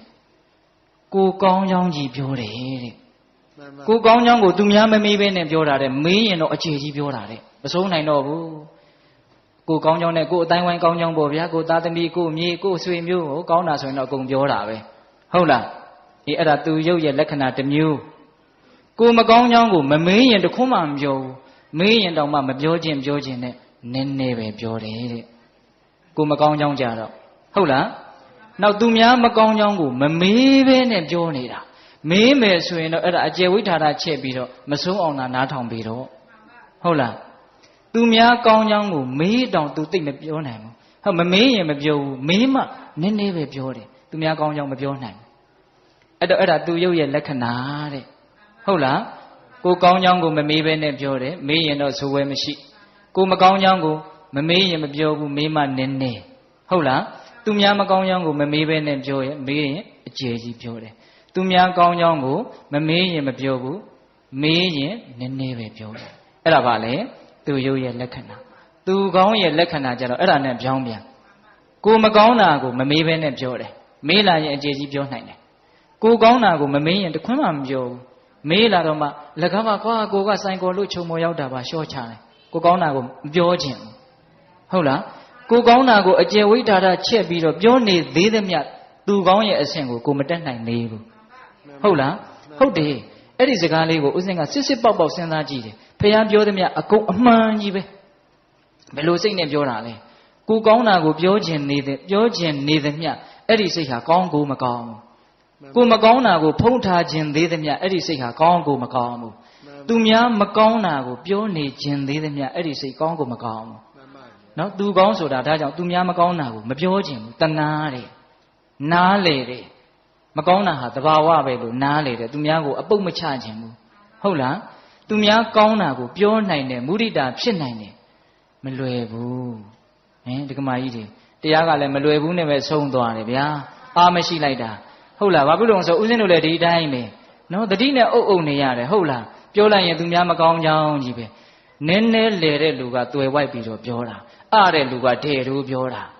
ဟုတ်လားကိုကောင်းကြောင်းကိုလည်းအဲ့ဒီတိုင်းပဲအဲ့ဒါအရင်ဒဲတို့ပြောတာအဲ့တော့ဦးဇင်းကစကားပြောရင်နည်းနည်းလေးကိုချင်းစာကြပါလို့တောင်ပြောခြင်းတယ်သူများကသူတို့ကောင်းတဲ့အကြောင်းတွေပြောနေနားထောင်ခြင်းလားဒီကမကြီးတွေနားထောင်ခြင်းလားအဲ့ဒီလူတွေကသူတို့ကောင်းကြောင်းသူသားသမီးတွေနိုင်ငံခြားမှာဘလို့တွေပညာတွေသင်ပြီးတော့ဘလို့တွေဟာပြောနေဆိုနားထောင်ခြင်းလားထောင်ခြင်းသလားမထောင်ခြင်းဘူးဗျသူများကောင်းတာကိုနားမထောင်ခြင်းတာပုထုသင်ရဲ့သဘာဝဟုတ်လားအဲ့ဒါကိုပဲအိတ်တာလို့ခေါ်တာမဟုတ်လားအိတ်တာဆိုတာသူများကောင်းတာကိုကြားကိုမကြားခြင်းတာမနာလိုဘူးဆိုတာအဲ့ဒါကိုပြောတာနာတာဆိုတာဘယ်ကနာတာနာကနာတာအခုတရားနာနေတာဘယ်ကနာနေတာအေးအဲ့ဒါဗမာစကားမနာလိုဘူးနားမထောင်လိုဘူးကောင်းတာဆိုကြားကိုမကြားခြင်းဘူးအဲ့ဒါပုထုဇဉ်ရဲ့ပင်ကိုယ်သဘောအဲ့တော့ကိုကောင်းတာကိုသူများသွားပြောရင်အဲ့ဒါမုံစေးစားတော့တာပဲသူများမုံအောင်လုပ်တာနော်ဒါကြောင့်တရားလေးတွေကလိုက်နာရင်တော်တော်ကောင်းတယ်သိလားအဲ့ဒါကိုကောင်းကြောင်းမပြောရင်သူများချစ်လိမ့်မယ်ဗျာသိကြတယ်ဗျာနော်တခါကြီးမိုက်များဒါကြောင့်ကိုကောင်းတဲ့အကြောင်းကိုတတ်နိုင်တယ်များမပြောပါနဲ့ကိုမကောင်းတဲ့အကြောင်းကိုတတ်နိုင်တယ်များပြောဖို့ကြိုးစားပါဟုတ်ရဲ့လားအေးသူများမကောင်းတဲ့အကြောင်းကိုတတ်နိုင်တယ်များမပြောပါနဲ့သူများကောင်းတဲ့အကြောင်းကိုတတ်နိုင်တယ်များပြောဖို့ကြိုးစားပါဟုတ်လားကဲဘယ်လိုစကားကိုဘယ်လိုနားထောင်မှလဲဆိုတာကိုတောင်မရောက်နိုင်ဘူးဖြစ်နေတယ်ဗျာအဲ့တော့ဒကာကြီးဒကာမကြီးများဘယ်လိုစကားကိုဘယ်လိုနားထောင်ကြမှာလဲဆိုတော့စကားတွေကကိုယ်နားတဲ့ကိုအမျိုးမျိုးရောက်နေတယ်အဲ့ဒီထဲမှာဦးဇင်းတို့ပထမကိုမကောင်းတာပြောတာတွေနဲ့ပတ်သက်ပြီးတော့ကိုယ့်ရဲ့အပြစ်ကိုယ့်ရဲ့မကောင်းကြောင်းတွေနဲ့ပတ်သက်ပြီးတော့ကိုနားတဲ့ကိုရောက်လာတဲ့စကားတွေနဲ့ပတ်သက်ပြီးတော့အရင်စဉ်းစားကြည့်အောင်ဒကာကြီးဒကာမကြီးများမကောင်းကြောင်းကိုသူများပြောတာတွေကြားဖို့လားကြားဘူးလေဓာတ်ရိုက်ပြောတာလဲကြားလိမ့်မယ်ကိုယ်ရမှာပြောပြီးတော့တဆင့်လာပြောတာလဲကြားရလိမ့်မယ်ကိုမကောင်းကြဘူးလေဟုတ်လားအဲ့ဒီလိုပြောရင်ဘယ်လိုနားထောင်မလဲဒီအချက်ကလေးကအရင်စပြီးတော့စဉ်းစားရအောင်ကိုမကောင်းကြောင်းကိုပတ်ဝန်းကျင်ကပြောလာပြီဆိုရင်စဉ်းစားလိုက်သူတို့ပြောတာဟုတ်သလားမဟုတ်ဘူးလား သူတို့ပြောနေတဲ့မကောင်းကြောင်းတွေဟာဟုတ်သလားမဟုတ်ဘူးလားလို့စဉ်းစားဟုတ်ချင်လဲဟုတ်မယ်မဟုတ်ချင်လဲမဟုတ်ဘူးဟုတ်နေတယ်ဆိုရင်တော့အဲ့ဒါပြင်ဖို့ကြိုးစားရတော့မယ်နော်တခါကြီးများမခံမြင်ရဘူးနော်သူများမကောင်းကြောင်းပြောတာကိုသူတို့ပြောတဲ့အတိုင်းငါမှဟုတ်မြတ်နေသလားလို့စဉ်းစားဟုတ်တယ်ဆိုရင်ဘာလုပ်ရမလဲပြင်ရမယ်မဟုတ်ဘူးဆိုတာလည်းရှိနိုင်တယ်မဟုတ်ဘဲနဲ့မုန်းလို့ပြောတာလည်းရှိလိမ့်မယ်အဲ့ဒီမဟုတ်ဘူးဆိုရင်တော့ဘယ်နဲ့လုပ်မလဲသီးခံဖို့ကြိုးစားရမယ်မှန်ပါနော်ဒါကြောင့်မကောင်းတဲ့စကားတွေအပြစ်တွေနဲ့ပတ်သက်လာရင်ဟုတ်ရင်ပြင်ရမယ်မဟုတ်ရင်သီးခံရမယ်ပိဋကပြောကြည့်စမ်းပါဟုတ်ရင်ပြင်ရမယ်မဟုတ်ရင်သီးခံရမယ်အဲ့ဒီစကားနဲ့ပတ်သက်ပြီးတော့အကောင်းဆုံးနားထောင်နေပဲမှန်ပါဟုတ်လို့ရှိရင်ပြင်ရမယ်ဦးဇင်းတို့မြတ်စွာဘုရားလက်ထက်ကရာဓဆိုတဲ့ယဟန်အိုကြီးတစ်ပါးရှိတယ်အသက်ကြီးမှယဟန်ပြုတာသူယဟန်ပြုတော့သူ့ကိုဘယ်သူကမှယဟန်ပြုမပေးခြင်းဘူးဘယ်ယဟန်ကမှပြုမပေးခြင်းဘူးအဲ့ဒီမှာမြတ်စွာဘုရားကယဟန်တော်တွေကိုဒီပုံနာကြီးရဲ့ကျေးဇူးတရားတွေမင်းတို့ပုံများမရှိကြဘူးလားအဲ့ဒီမှာရှင်သာရိပုတ္တရာကိုတော်မြတ်ကြီးကကျေးဇူးသိသိတာဆိုတော့မှန်လားပါဗျာတပည့်တော်အပေါ်မှာဆွန်းတစွန်းလောင်းမှုတဲ့ကျေးဇူးရှိပါတယ်ဒါကြောင့်တပည့်တော်ဒီပုံနာအိုကြီးကိုယဟန်ပြုပေးလိုက်ပါမယ်အဲ့ဒီမှာယဟန်ပြုပေးတယ်ကြီးမယဟန်ဖြစ်တာဆိုတော့ဘာမှပြောကောင်းမှာမဟုတ်ဘူးလို့ထင်တရားရှိတယ်သို့တော်တခြားသည်ဗျာပြောလို့အင်မတန်ကောင်းတယ်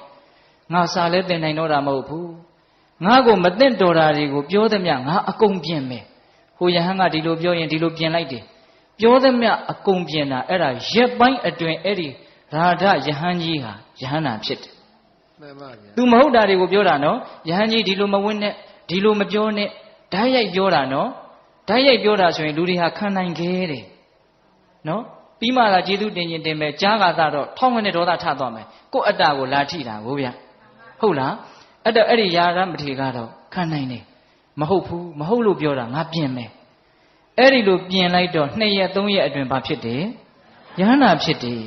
အဲ့ဒီမှာမြတ်စွာဘုရားကဂါထာလေးတစ်ပုဒ်ဟောတယ်နေဒီနံဝဘဝတာရံယံပတ္တိဝဇ္ဇတတိနံနေကရှဝါရိမေရာဝီတာတိတံပန္တိတံပစီတာတိတံပဇမာနတ္တတေယောဟောတိနပါပိယောအဓိပ္ပာယ်ကဘာလဲဆိုတော့ကိုယ့်ရဲ့အပြစ်တွေကိုမကောင်းကြောင်းတွေကိုရှေ့တင်ပြောဆိုနေတဲ့ပုဂ္ဂိုလ်ကိုယ့်ကိုနှိပ်စက်ပြီးတော့ပြောဆိုတဲ့ပုဂ္ဂိုလ်နော်ကိုမကောင်းတာပြောတယ်ဆိုမှတော့ကိုဆင်းရဲပြီလေ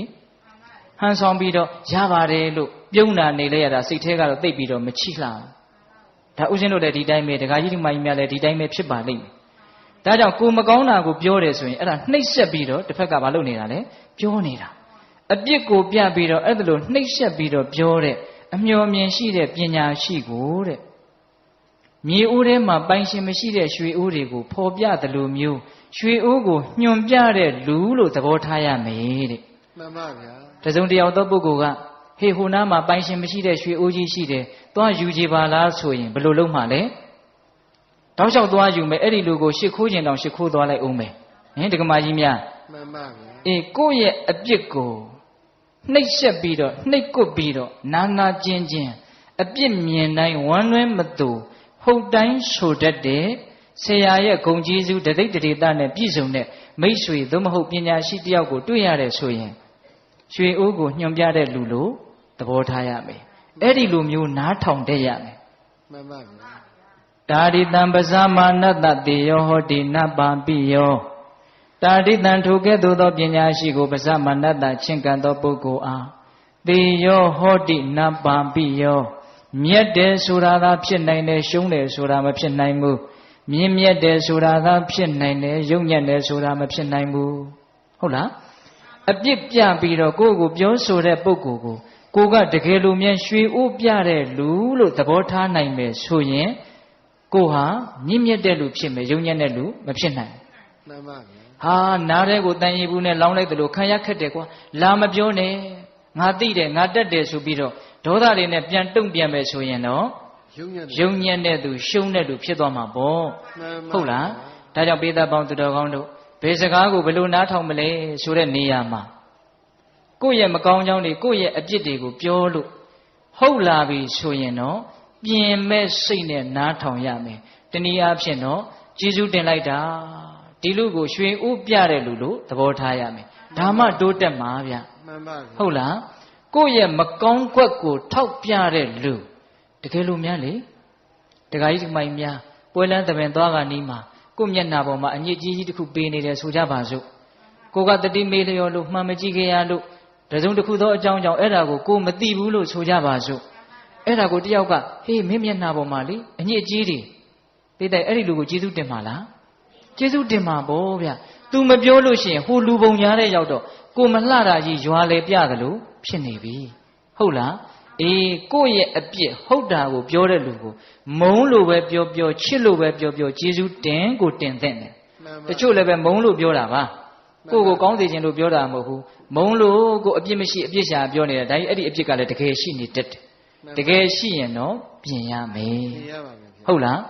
ကိုင်းတကယ်မရှိဘဲနဲ့ပြောလာရင်ဘယ်လိုလုပ်ရမလဲသိခံရမယ်ဘာတတ်နိုင်မှာလဲသူတို့ရဲ့နှုတ်ကိုလိုက်ပိတ်လို့မှမရပဲကိုဟုတ်လားမှန်ပါဗျာမဟုတ်ရင်တော့အပြစ်တွေပြောတာကိုသိခံရမယ်ဦးဇင်းတို့မြတ်စွာဘုရားလက်ထက်ကကွန်ဒဒါနမတိဆိုတာရှိတယ်သူ့ရဲ့မူရင်းနာမည်ကတော့ဒါနဒါပေမဲ့ရှေ့ကကွန်ဒလို့ထည့်ထားတယ်မိမကျူးသူတဲ့ဟောယဟန်တစ်ပါးရဲ့ဘွဲ့ရှိမှာအဲ့ဒါကြီးထည့်ထားတာစိတ်ပြည့်စရာကြီးဘာဖြစ်လို့အဲ့ဒါလိုအထည့်ခံရတယ်လဲဆိုတော့သူသွားလေရာမှာအရွယ်ရှိတဲ့မိန်းမတယောက်ကတကောက်ကောက်လိုက်နေတယ်လို့ဘေးလူတွေရဲ့မျက်စိမှာမြင်ရတယ်တဲ့တကယ်မလိုက်ဘူးတကယ်လည်းမရှိဘူးအဲ့ဒီမိန်းမပုံကသို့တော့ဘေးကကြည့်တဲ့လူရဲ့မျက်စိထဲမှာအဲ့ဒါလိုကိုမြင်နေရတာဘယ်သူမှသူ့ကိုမယုံဘူးဆွန်းလောင်းမဲ့လူလည်းမရှိဘူးနော်သူ့မှာအင်မတန်ချွတ်တဲ့အဲ့ဒါလိုကြီးဖြစ်တာဒါရှိတုန်းကသူကယဟန်တစ်ပါးကိုတကယ်ချစ်ကြတာဟုတ်ရဲ့လားတကယ်မေတ္တာရှိကြတာဟုတ်ရဲ့လားလို့စွမ်းတဲ့အနေနဲ့ရုပ်ကစိုးနဲ့ဖြစ်တုန်းကမိမပုံတရံဖန်ဆင်းပြီးတော့ယဟန်တစ်ပါးကိုတန်တရားဖြစ်အောင်လုပ်ခဲ့လို့ဒါဥစဉ်အကျေမပြောဘူးနော်အဲ့ဒါဥစဉ်တို့မြတ်စွာဘုရားလက်ထက်ရောက်တော့ယဟန်လာဖြစ်တယ်အဲ့ဒါဝိဘတ်ရုပ်ပေါ့နော်မိမပုံတပုံကသူ့နောက်ကိုလိုက်နေတာဆွန့်ကန်သွားလဲပါနေတာအဲ့ဒါကိုကောသလမင်းကြီးကနောက်တော့သိတဲ့အခါကျတော့ဒီယဟန်ဘယ်လိုလဲမသိဘူးစုံစမ်းလာကျောင်းပေါ်လောက်တော့အဲ့ဒီယဟန်ကကျောင်းပေါ်တက်သွားတယ်ကောသလမင်းကြီးကနောက်ကလိုက်သွားတယ်အဲ့ဒီမိန်းကလေးကလည်းလိုက်သွားတာပဲကျောင်းပေါ်ရောက်တော့အဲ့ဒီမိန်းကလေးကမရှိအဲ့ဒီယဟန်ပြန်ဆင်းသွားတော့မိန်းကလေးကပါသွားတာပဲအဲ့ဒီတော့မှဒါအကြောင်းတစ်ခုခုကြောင့်ရှိမယ်လို့ကောသလမင်းကြီးသဘောပေါက်မြတ်စွာဘုရားကိုရှောက်မြတ်စွာဘုရားကအကျိုးအကြောင်းပြောပြအတိတ်အကြောင်းကိုပြောပြတော့အရှင်ဘုရားဒီလိုဆိုရင်အရှင်ဘုရားကိုဘယ်သူကကြည်ညိုမှာလဲတပည့်တော်ဆွန်းကွန်းဝေယဝိဆပစ္စည်းလေးပါးဒါယကခံတယ်ဆိုပြီးတော့နောက်တော့ယဟန္တာဖြစ်တယ်အဲ့ဒီမထေရကိုအကြောင်းပြုပြီးတော့ပြောတဲ့စကားလေးတော်တော်မှတ်သားစရာကောင်းတယ်အဲ့ဒီယဟန်ကအဲ့ဒါလိုမိမပုံရိပ်ကနောက်ကလိုက်နေတာဆိုတော့ယဟန်တွေကသူ့ကိုတကယ်လဲအမြင်ကတ်တယ်ပြောင်းလဲပြောင်းခြင်းတယ်အဲ့ဒါလိုပြောကြတော့ဆိုကြတော့သူ့ကိုနှိပ်စက်ပြီးတော့ပြောကြတော့သူကလည်းနောက်တော့ပြန်ဆဲတယ်ပြန်ပြီးတော့ကြမ်းကြမ်းထန်ထန်ပြောတယ်အဲ့ဒါနဲ့ယဟန်နေနဲ့သူ့ရဲ့ရံပွဲဟာမကြာခဏဖြစ်တယ်အဲ့ဒီမှာမြတ်စွာဘုရားကနောက်တော့မြတ်စွာဘုရားရဲ့နားတော်ပေါက်ကြားတော့အဲ့ဒီယဟန်တော်ကိုခေါ်ပြီးတော့ချစ်သားဘာပြုလို့ကြမ်းထမ်းတဲ့စကားတွေပြောတာကိုကြမ်းထမ်းတဲ့စကားတွေနဲ့ပြန်တုံ့ပြန်ရတယ်လေမတုံ့ပြန်နဲ့ဒါဟာမင်းရဲ့အတိတ်ဘဝကမကောင်းတဲ့ကံကြောင့်ဖြစ်ပေါ်လာတာမင်းမှာတကယ်တမ်းအဲ့ဒီအပြစ်ကရှိနေတာမဟုတ်ဘူးမိမနောက်ကလိုက်နေတယ်ဆိုတဲ့အပြစ်တကယ်ရှိတာမဟုတ်ဘူးအဲ့ဒီမရှိတဲ့အပြစ်ကိုဘေးကပြောနေတာကိုမင်းသိခံလိုက်ပါအဲ့ဒီမှာမြတ်စွာဘုရားကဘယ်လိုဥပမာလေးနဲ့ပြောတာလဲဆိုတော့အနာပြက်နေတဲ့ကြီးခွက်လိုမင်းကျင့်ရမယ်တဲ့ဒါလေးကိုပြောချင်တာဥစဉ်ကသိလားဘယ်လိုကျင့်ရမလဲအနာပြက်နေတဲ့ကြီးခွက်ပါဗျာအနာပြက်နေတဲ့ကြီးခွက်တဲ့အနာပြက်နေတဲ့လက်ကွင်းတဲ့ဆိုကြပါစို့ဥစဉ်တို့တောတွေမှာတော့ရှိသေးတယ်အခုတခါကြီးတို့ဒီမှာတော့တချို့သိပ်မရှိတော့ဘူးကြီးပလားလေးတွေရှိတယ်လေကြီးပလားနဲ့ရေတောက်လို့ရှိရင်အန္တရာယ်ကင်းတယ်လို့ယောဂကင်းတယ်လို့ယူဆရှိတယ်လေဦးဇင်းတို့ငယ်ငယ်တုန်းကဆိုရင်အဲ့ဒီကြီးပလားလေးကိုလက်ဖွားပေါ်တင်အဖေတို့အမေတို့မရှိတဲ့အခါမှာဒန်းဆိုခောက်လိုက်ရင်အတန်လေးကတော်တော်နဲ့မတိတ်တော့အဲ့ဒါလေးကိုခဏတိုင်းခောက်ကြည့်အဲ့ဒီကြီးပလားလေးကလွတ်ကြလို့များအနာကပြက်ပြီးတော့ကွဲသွားပြီဆိုရင်ဒန်းလို့ခောက်လိုက်ရင်ဒန်းလို့အတန်ဆွဲပြီးတော့မမြည်တော့ဘူး that's ပြီးသွားအတန်ကရေရှည်မလာတော့အဲ့တော့အနာပြတ်တဲ့ကြီးခွက်လို့ကျင့်ရမယ်ဆိုတာအဲ့ဒါပြောတာ တစုံတယောက်ကပြောလိုက်လို့စိတ်ကတူလိုက်တယ်ကဲခဏတော့တူလိုက်ပေါ့တူပြီးတော့အဲ့ဒါကိုပြန်စဉ်းစားပြီးတော့ညလည်းမပြီးနိုင်နောက်နေ့လည်းမပြီးနိုင်နောက်လလည်းမပြီးနိုင်အိုးကြည်ပလားလက်နဲ့တောက်လိုက်တယ်လို့ဒန်းဆိုတဲ့အတန်ကအမြင်ကိုမပြတ်တော့ဘူးဟင်ဒကမာကြီးတွေစိတ်ထဲမှာအဲ့ဒါလို့အမြင်မပြတ်တဲ့ဒေါသခံစားချက်တွေရှိလားရှိတာပေါ့ဦးဇင်းတို့လည်းရှိတာပေါ့ဟုတ်လားဘလို့ဖြစ်နေတာတော့ကြည်ပလားကလက်လက်ဆက်ဆက်ကြီးကိုဗျဟုတ်လားအနာမပြတ်သေးဘူးဒဏ်ရာတော့မရသေးဘူးဟုတ်လားမြတ်စွာဘုရားကဘလို့ကျင့်ရမှာတဲ့တော့အနာပြတ်နေတဲ့ကြည်ပလားလို့ကျင့်ရမေးတဲ့တစုံတယောက်ကကိုယ့်ကိုထိထိခိုက်ခိုက်မဟုတ်ဖဲနဲ့လာပြောလာရင်ပုထုဇဉ်တဘာဝစိတ်တော်တူမှာပေါ့သို့တော့အဲ့ဒါကြီးကိုတာရှည်ကြီးတူမနေနဲ့ဘာအကျိုးရှိလို့လဲဟိုလူကပြောပြီးလို့မေ့သွားပြီကိုကဒီမှာအသစ်ရှိနေအသစ်ဖြစ်နေတယ်ဟုတ်လားအေးဒါကြောင့်မြတ်စွာဘုရားကပေးတတ်လိုက်တာနော်ဥပမာကိုဟုတ်လားဒါကြောင့်ကိုယ့်ရဲ့အပြစ်တွေမကောင်းတာတွေကိုပြောလို့မဟုတ်ဘဲနဲ့ပြောတယ်ဆိုလို့ရှိရင်အနာပြတ်တဲ့ကြီးခွက်ကြီးနော်သွားတဲ့ကြီးဟိုဦးဇင်းတို့ရှင်းတော့ကငွေတင်းကားတွေပါလေရှိတယ်ငွေစစ်သလားကောင်းသလားလို့သိရင်တောက်ကြည့်လိုက်တယ်ဟုတ်လားတကယ်လို့အဲ့ဒီမှာအတွေအထက်ထဲမှာအနာစာရှိနေရင်အဲ့ဒီငွေတင်းကားကအတန်မကောင်းတော့ဘူးအဲ့ဒါကိုငွေတယ်လို့ခေါ်တယ်အခုလည်းပဲကြီးအတန်တာရှည်မမြည်ဘူးဒါကြောင့်စိတ်ထဲမှာဒေါသတန်တွေအကြာကြီးမြည်မနေနဲ့ဒါပြောတာနော်မဟုတ်ရင်သီးခံလိုက်ပါမြတ်စွာဘုရားတောင်သီးခံရတာဗျတတန်တရားလုံးကပါရမီတွေအပြည့်ဖြည့်ခဲ့ပါတယ်ဆိုတော့ပါရမီရှင်ကြီးတောင်မှသီးခံရတာဗျဟိုမာဂန္ဒီဆိုတဲ့မိန်းမတယောက်နဲ့တွေ့တာကြားဘူးတယ်မဟုတ်လားအေးသူ့အဖေကလည်းမာဂန္ဒီသူ့အမေကလည်းမာဂန္ဒီသမီးအချောသမီးအလှဟာဘုရားကလည်းတပ်ပယ်လိုက်တာဒီလောက်ချောလှတဲ့ယောက်ျားမမြင်ဘူးဆိုပြီးတော့ဒီဇလန်းကြီးမပြောတော့ပါဘူးဗျာဟုတ်လားသမီးထိုးအပ်တာလေအဲ့ဒီမှာမြတ်စွာဘုရားကဒီ32ခုထာသာအညစ်အကြေးစုဝေးကိုငါခြိတောင်းနဲ့တောင်မတို့ခြင်းဘူးလို့အမေအဖေတရားသူရမဲ့အရေးကိုရှေ့ရှုပြီးတော့အဲ့ဒါလိုပြောလိုက်တာအဲ့ဒါကိုမာဂန္ဒီရန်ညိုးဖွဲ့တယ်ငါတနေ့ဘာဖြစ်မလဲမသိနိုင်ငါရဲ့ရုပ်အဆင်းကအင်မတန်တင့်နေတယ်သူထင်တဲ့အတိုင်းပဲမိဖုရားကြီးဖြစ်တယ်ဥဒိဏမင်းရဲ့မိဖုရားဖြစ်တယ်နော်ကောတံဘီပြည့်ရှင်ရဲ့မိဖုရားခေါင်ဖြစ်တယ်ဖြစ်တော့အဲ့ဒီမြို့ကိုဘုရားလည်းကြွားသွားပြီဆိုတော့မိစ္ဆာဒိဋ္ဌိအယူရှိတဲ့သေတောက်ကျူးတွေကိုပတ်စံပေးပြီးတော့ခိုင်းတာဘုရားကိုဆဲခိုင်းတာဆဲတာမှအမျိုးမျိုးပပဆက်ဆက်ဆဲတာဆဲတော့ရှင်အာနန္ဒာကမြတ်စွာဘုရားကိုလျှောက်တယ်အရှင်ဘုရားကောတံဘီကလူတွေဟာသိရိုင်းတာပဲတဲ့ဒီလိုနေရာမျိုးသာသနာမပြုသင့်ဘူးမနေသင့်ဘူးတပည့်တော်တို့တနေရာပြောင်းကြပါစို့စိတ္တအာနန္ဒာအဲ့ဒီမင်းပြောင်းတဲ့နေရာကတော့ဒီလိုဆဲမယ်ဆိုရင်ဘယ်လိုဆက်လုပ်မလဲတဲ့နောက်ထပ်မဆဲတဲ့တနေရာပြောင်းမယ်ဖေ။အဲ့ဒီနေရာကဆဲရင်ကိုနောက်ထပ်တနေရာဖေ။မင်းဟန်ကထွက်ပြေးနေတဲ့နီလန်းကြီးပဲတဲ့။ဟုတ်လား။မြတ်စွာဘုရားက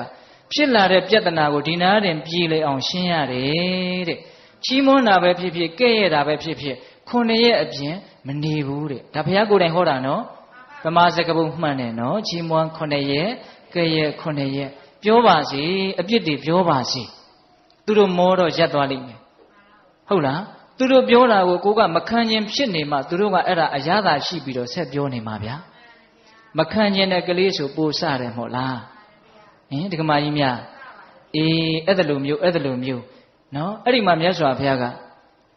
ဟန်တော်တွေကိုဟောတာအာနာကိုဝသင်္ကမေသာပတောပတိတံတရံအတိဝါကျံတိတိခတံဒုတ်တိလောဟိဘဟုတ်ဇနောစိတ္တအာနန္ဒာတဲ့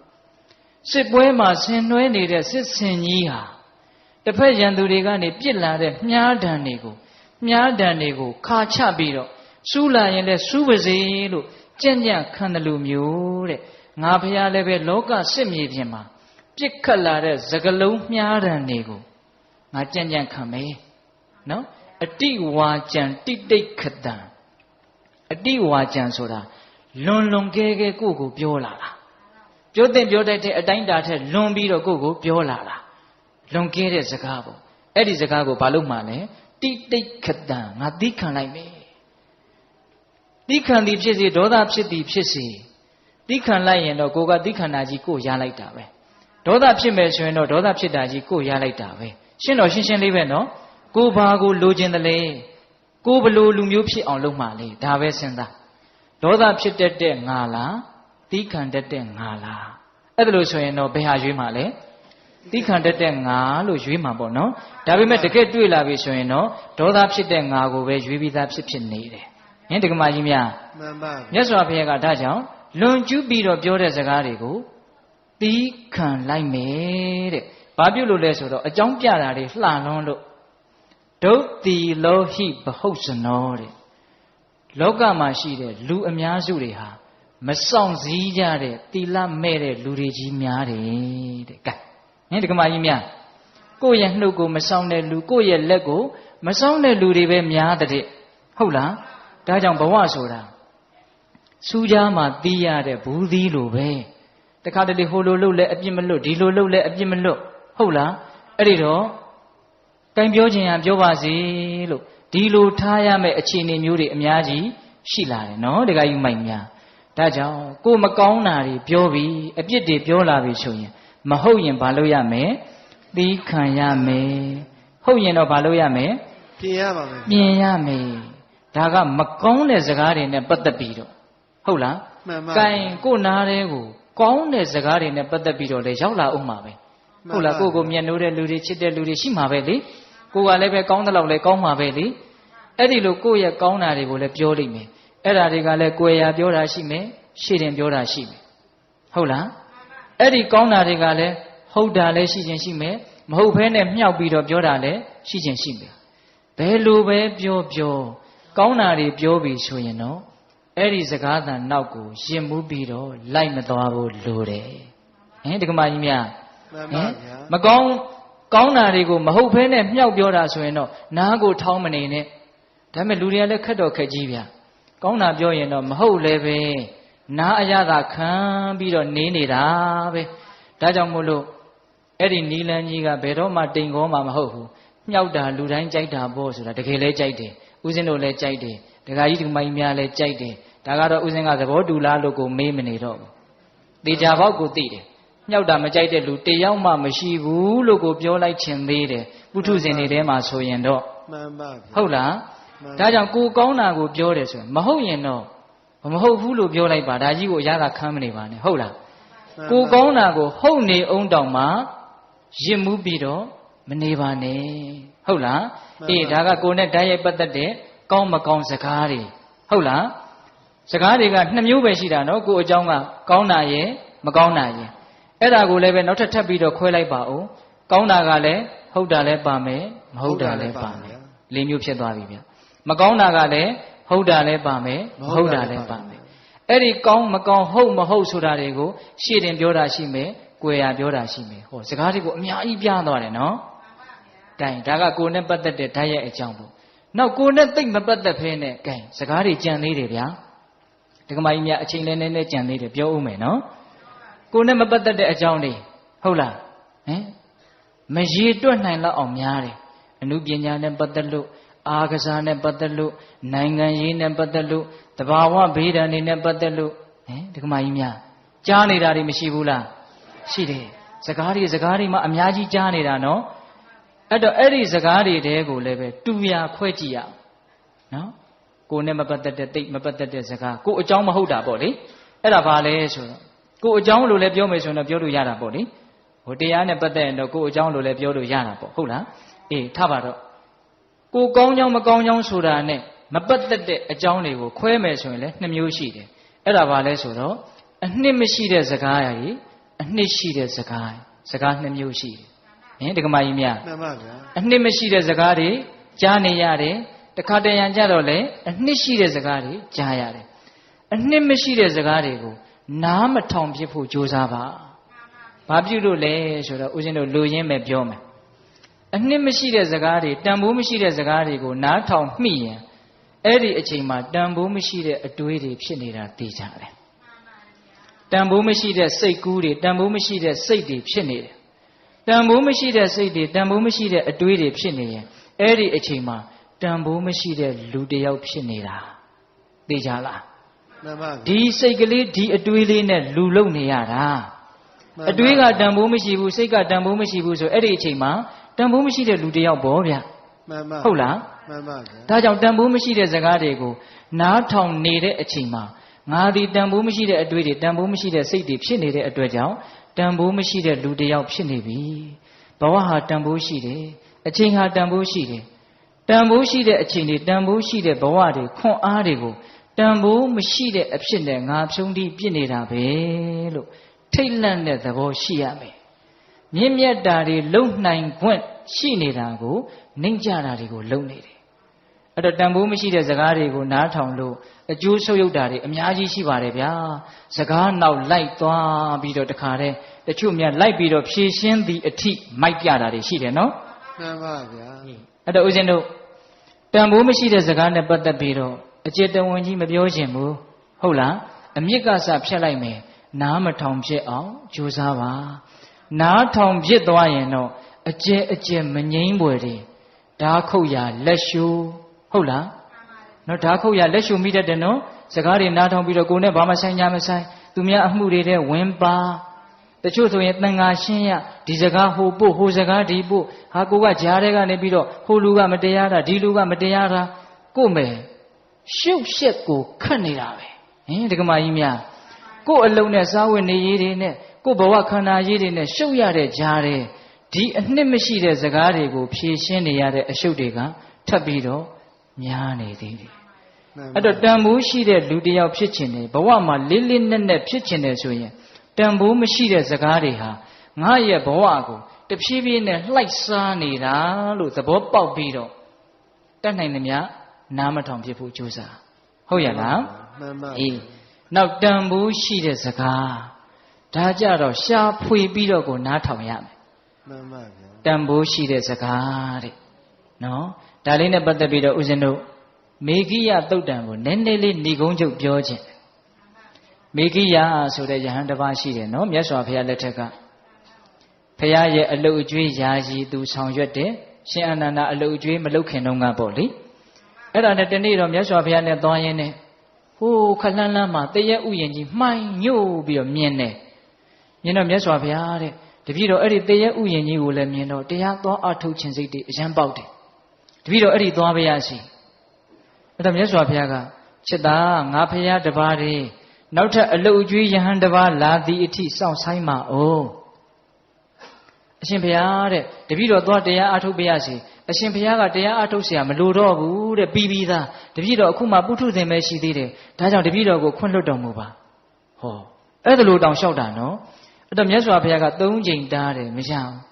။ဂိုင်းတရားအထုတ်ခြင်းလို့သွားတယ်ဆိုတော့ငါပဲတားလို့ဖြစ်တော့မှာပေါ့။သွားလေဆိုတော့ဘုရားရဲ့တပိတ်သင်္ကန်းကိုအဲ့ဒီနာအသာချထားခဲ့ပြီးတော့သွားတာဗျာ။တရားအထုတ်ခြင်းလွန်းတဲ့စိတ်နော်။အဲ့ဒါကလည်းသူကအဲ့ဒီနေရာနဲ့သူနဲ့ကဓာတ်ခိုက်နေတာ။အဲ့ဒီတရက်ဥယျာဉ်ကြီးကတစ်ချိန်တုန်းကသူကရှင်မင်းဖြစ်ပြီးတော့ထိနှံဆွဆန်ခဲ့တဲ့နေရာကြီးတဲ့။ဒါသူမသိပါဘူး။ဘဝလောကဆိုတာသိဆန်းကျယ်တယ်ဗျနော်အဲ့ဒါနဲ့အဲ့ဒီနေရာလဲရောက်ရောသူကအဲ့ဒီတရက်ဥယျာဉ်ကြီးရဲ့အလေကြောက်ဖြာကြီးပေါ်မှာထိုင်ပြီးတော့မေတရားနှလုံးတွေကျင့်သုံးပြီးတော့ပီတိတွေဖြစ်နေလိုက်တာဩတိတ်ရှိလို့အေးချမ်းလိုက်တာအယောင်နောက်ကျလိုက်တာအဲ့ဒါလိုဖြစ်တယ်ခဏလဲနေရောအဲ့ဒီပီတိတွေအဲ့ဒီတရားသဘောတွေဘယ်ရောက်တော့မှမသိဘာတွေဖြစ်လာတုံးဆိုတော့ကာမဝိတ္တဗျာပါဒဝိတ္တဝိဟိန္ဒဝိတ္တတွေတစ်ခုပြီးတစ်ခုဝင်နေတော့တာပဲတဲ့အဲ့ဒါနဲ့ तू ချွေးတွေတောင်ပြန်လာတယ်လို့ဆိုတယ်အဲ့ဒါနဲ့ तू တရားချပြီးတော့သူ့ကိုယ်သူစဉ်းစားတယ်အော်အံ့ဩစရာကောင်းလိုက်တာငါယုံကြည်မှုနဲ့ယဟန်ဘဝကိုရောက်ခဲ့တာငါတကယ်မြင့်မြတ်တဲ့စိတ်နဲ့ဒီနေရာမှာမြင့်မြတ်တဲ့အလုပ်ကိုလုပ်မယ်ဆိုပြီးတော့လာခဲ့တာဘယ်နဲ့ကြောင့်ဒီဝိတ္တဆိုးတွေဝင်နေပါလဲ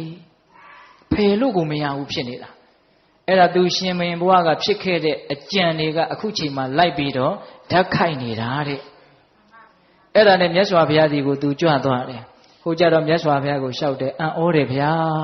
တပည့်တော်စိတ်ကောင်းနှလုံးကောင်းနဲ့သွားတာရည်ရွယ်ချက်ကောင်းနဲ့သွားတာအတွေးတွေကချော်နေလိုက်တာမပြောနဲ့တော့စိတ်များထိမ့်ရသိမ့်ရသိခက်တာပဲဗျာအဲ့ဒီမှာမြတ်စွာဘုရားကချစ်သားစိတ်ဆိုတာအင်မတန်လျှက်ပေါ်လော်လီတယ်အင်မတန်တုန်လှုပ်တယ်ဘာဝနာဘက်ကိုတင်လိုက်ပြီဆိုလို့ရှိရင်ရေထဲမှာနေကြငါးကိုကုန်းပေါ်မှာပြစ်တင်လိုက်တော့တစ်ဖြက်ဖြက်တုန်လှုပ်သလိုမျိုးပဲတဲ့ကာမအာယုန်တွေထဲမှာအမြဲနေခဲ့တဲ့စိတ်ကိုစိတ်ငြိမ်ရာတိတ်ဆိတ်ရာလဲတင်လိုက်ရောလုံးဝအိမ်ဒီမရဘူးဖြစ်သွားတယ်တဲ့ဒါကြောင့်တဲ့ လေးသမားဟာသူ့ရဲ့မြားတံကိုမီးအပူပေးပြီးတော့ဖြောင်းတယ်လို့ပညာရှိတဲ့လူဟာကိုယ့်ရဲ့စိတ်ကလေးကိုဖြောင်းမတ်အောင်ပြုပြီးတော့ရုံးထွက်နိုင်ခဲ့တဲ့ဒီမန်နဲ့ရဲ့လက်ကနေရုံးထွက်နိုင်အောင်ကြိုးစားရမယ်ဒီမန်ရဲ့ကိလေသာမန်ရဲ့လက်ကနေရုံးထွက်နိုင်အောင်ကြိုးစားရမယ်လို့တရားဟောတာအဲ့ဒီမှာတလက်စတယ်မြတ်စွာဘုရားဘာပြောလဲဆိုတော့စေတောဝိမု ക്തി အရဟတမေအရဟတဖို့လို့ခေါ်ရတယ်စိတ်ရဲ့ကိလေသာကလွတ်မြောက်ခြင်းလို့ဆိုရတယ်စေတောဝိမု ക്തി နော်အဲ့ဒီစေတောဝိမု ക്തി ကိုရင့်ကျက်စေတဲ့တရား၅မျိုးရှိတယ်ပိဋကရဲ့တရားကနည်းနည်းလေးနဲ့လာတယ်လို့ထင်ရတယ်နော်အရဟတမေအရဟတဖို့ကိုရင့်ကျက်စေတဲ့တရားဘယ်နှပါးရှိတယ်၅ပါးရှိတယ်နံပါတ်1မိတ်ကောင်းဆွေကောင်းတဲ့နော်နံပါတ်2ပါတိမောက္ခတံဝရသီလကိုကျင့်တရားတဲ့ဟုတ်လားနံပါတ်3စကားကောင်းကိုချမ်းချမ်းသာသာလွယ်လွယ်ကူကူရနိုင်တဲ့အခွင့်အရေးရှိရမယ်တဲ့ဟုတ်လားနံပါတ်4မကောင်းတာတွေကရှောင်ဖို့ကြိုးစားတဲ့နေရာမှာကောင်းတာတွေပြည့်စုံအောင်ကြိုးစားတဲ့နေရာမှာထက်သန်တဲ့လုံလဝရိယရှိရမယ်တဲ့နံပါတ်5ဖြစ်ချင်းပြက်ချင်းကိုထွတ်ထွင်းပြီးတော့မြင်နိုင်တဲ့ဉာဏ်ပညာရှိရမယ်တဲ့ဘယ်နှချက်လဲ5ချက်မိကောင်းဆွေကောင်းသီလစကားကောင်းကိုရနိုင်တဲ့အခြေအနေပြီးတော့ဗာလဲဝိရိယပညာအဲ့ဒီမှာမြတ်စွာဘုရားကจิตသားတဲ့နံပါတ်1မိကောင်းဆွေကောင်းဆိုတဲ့အင်္ဂါကိုသာမင်းပြည့်အောင်ဖြည့်မယ်ဆိုရင်သီလလည်းရှိမယ်လို့မျှော်လင့်ရသီလတေချာပေါက်ရှိလိမ့်နော်စကားကောင်းလည်းတေချာပေါက်ကြားရဟုတ်လားဝိရိယလည်းတေချာပေါက်ရှိလိမ့်နော်ပြီးတော့ပညာလည်းတေချာပေါက်ရှိလာလိမ့်မယ်အဲ့ဒီတော့မိကောင်းဆွေကောင်းရှိရင်ကြံတဲ့၄ပါးသည်မိကောင်းဆွေကောင်းကိုအမိပြုတ်ပြီးတော့ပြည့်စုံသွားပါလိမ့်မယ်တဲ့အဲ့ဒီသုတ္တံမှာမိကောင်းဆွေကောင်းကိုဦးစားပေးပြီးတော့ပြောတယ်ဒါပေမဲ့ဦးဇင်းတို့ကဒီနေရာမှာပိဋကတ်တို့ကိုစကားနဲ့ပြောနေတာဆိုတော့အဲ့ဒီမြတ်စွာဘုရားဟောထားပုံလေးကိုသဘောကျလွန်းလို့စကားကောင်းကိုလွယ်လွယ်ကူကူရနိုင်တဲ့အခွင့်အရေးရှိရမယ်တဲ့ဒီစကားလေးကိုကြိုက်တယ်တချို့ကောင်းတဲ့စကားကိုလွယ်လွယ်ကူကူမရဘူးခက်ခဲရင်ရင်လုပ်ယူမှရတာဟုတ်လားဒီခေတ်ကြီးမှာစကားကောင်းရဖို့လွယ်တယ်ဆိုရင်လည်းဟုတ်တယ်ခက်တယ်ဆိုရင်လည်းဟုတ်တယ်အဲ့တော့စကားကောင်းကိုလွယ်လွယ်ကူကူရဖို့ဆိုတော့စကားကောင်းဆိုတာဘယ်လိုဟာမျိုးလဲအဲ့ဒီမှာမြတ်စွာဘုရားကစကားကောင်းကို10မျိုးလောက်ပြောထားတယ်ပိဋကရေလေးလေးနက်နက်နားထောင်နော်စေတောဝိမု ക്തി ကိုရင့်ကျက်စေတဲ့အင်္ဂါတရက်ဟုတ်ရဲ့လားအဲ့တော့စကားကောင်းကြားနိုင်တဲ့အခွင့်အရေးအဲ့ဒီစကားကောင်းက10မျိုးဟုတ်ရဲ့လားနံပါတ်1အပိစ္ဆကထာပြောကြည့်စမ်းပါဗျာအပိစ္ဆကထာအလိုနဲမှုနဲ့ဆက်ရှင်တဲ့စကားတဲ့နော်ပြောလိုက်တဲ့စကားကြားလိုက်ရတဲ့စကားကအလိုနဲမှုနဲ့ဆက်ရှင်တဲ့စကားလောဘနေတဲ့စကားနော်ဦးဇင်းထက်ရှင်းမပြဘူးနော်ပေးတဲ့တို့ဉာဏ်ရှိတယ်နော်ဟာဟိုဟာရခြင်းဒီဟာရခြင်းဟေးကောင်မရေးဈေးထဲမှာဘာအစ်စ်ပေါ်နေပြန်ပြီတဲ့အဲ့ဒါအလိုနဲသေးတဲ့စကားလားအဲ့ဒါဘာစကားတော့အလိုကြီးစေတဲ့စကားသေချာပေါက်ဒုက္ခရောက်တော့မယ်အဲ့ဒါကိုယ့်ကိုမီးလာရှို့တဲ့လူတို့မှတ်လေဟုတ်လားဓမ္မကြီးများဟေးညီးကိုဘယ်သူကဘလို့ပြောနေတာအဲ့ဒါအလိုနဲစေတဲ့စကားလားမဟုတ်ဘူးဒေါသဖြစ်စေတဲ့စကားဟုတ်လားအဲ့တော့နံပါတ်1အပိစ္ဆကထာအလိုနဲစေတဲ့စကားနံပါတ်2တွတ်တွတ်လေးသွားအောင်ဗျာအချိန်သိမ့်မရှိတော့ဘူးဟုတ်လားနံပါတ်2တန်တုဋ္ဌိကထာရောင်ရဲမှုနဲ့ဆက်တဲ့စကားတဲ့ဟုတ်လားဒါရလည်းအာမရနိုင်ဟိုဟာရလည်းအာမရနိုင်တခါတည်းရကျင်မှုတွေရဲ့ဆန္ဒတွေကိုပဲလိုက်ဖြည့်ဆည်းနေရတာနဲ့အဖို့တန်တဲ့အလုပ်တွေကိုလုပ်ဖို့အချိန်တွေကကုန်သွားရောနော်ဒါကြောင့်တန်တုဋ္ဌိကထာရောင်ရဲမှုနဲ့ဆက်တဲ့စကားကိုကြားကိုကြားတဲ့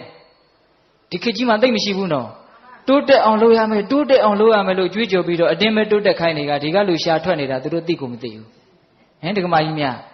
သေသေးချာချာစဉ်းစားနော်မြတ်စွာဘုရားရဲ့သာသနာတော်ကအဓိကပစ္စည်းဥစ္စာတွေပေါ်များဖို့ညွှန်ပြတာလားငြိမ်းချမ်းမှုအစစ်ရအောင်ညွှန်ပြတာလားအေးတစ်ချိန်တည်းပဲစီးပွားဥစ္စာကိုလည်းဘယ်လိုတရားပေါင်းအတွင်းကရှာရတယ်ဆိုတာကိုလည်းမပြောဘူးမဟုတ်ပါဘူးပြောပါတယ်သို့တော့တကယ်လိုရင်းကပါလေငြိမ်းချမ်းမှုရန်ဖို့ဘဝတန်တရားကလွတ်ဖို့တန်တရားထဲမှာကြီးပွားဖို့ရည်ရွယ်ချက်နဲ့ဘုရားတရားဟောတာမဟုတ် နော်ဖရာတရားတော်အားလုံးတို့ရဲ့ရည်ရွယ်ချက်ဒီတန်တရားကလွတ်ဖို့ဟုတ်ရလားအေးဒါကြောင့်တန်တုဋ္ဌိကထာရောင်ရဲမှုနဲ့ဆက်တဲ့စကားဒီခေတ်ကြီးမှာအင်မတန်ရှားသွားပြီလို့ထင်တယ်တိုးတက်ဖို့ကြီးပွားဖို့လူချင်းတူဖို့ပခုံးချင်းရှင်နိုင်ဖို့ရှင်ကြပေါ့ဟုတ်လားတခါကြီးမိုင်းများဒီလိုပဲဦးဇင်းကတော့ပြောလိုက်ခြင်းတယ်နော်တန်တုဋ္ဌိကထာ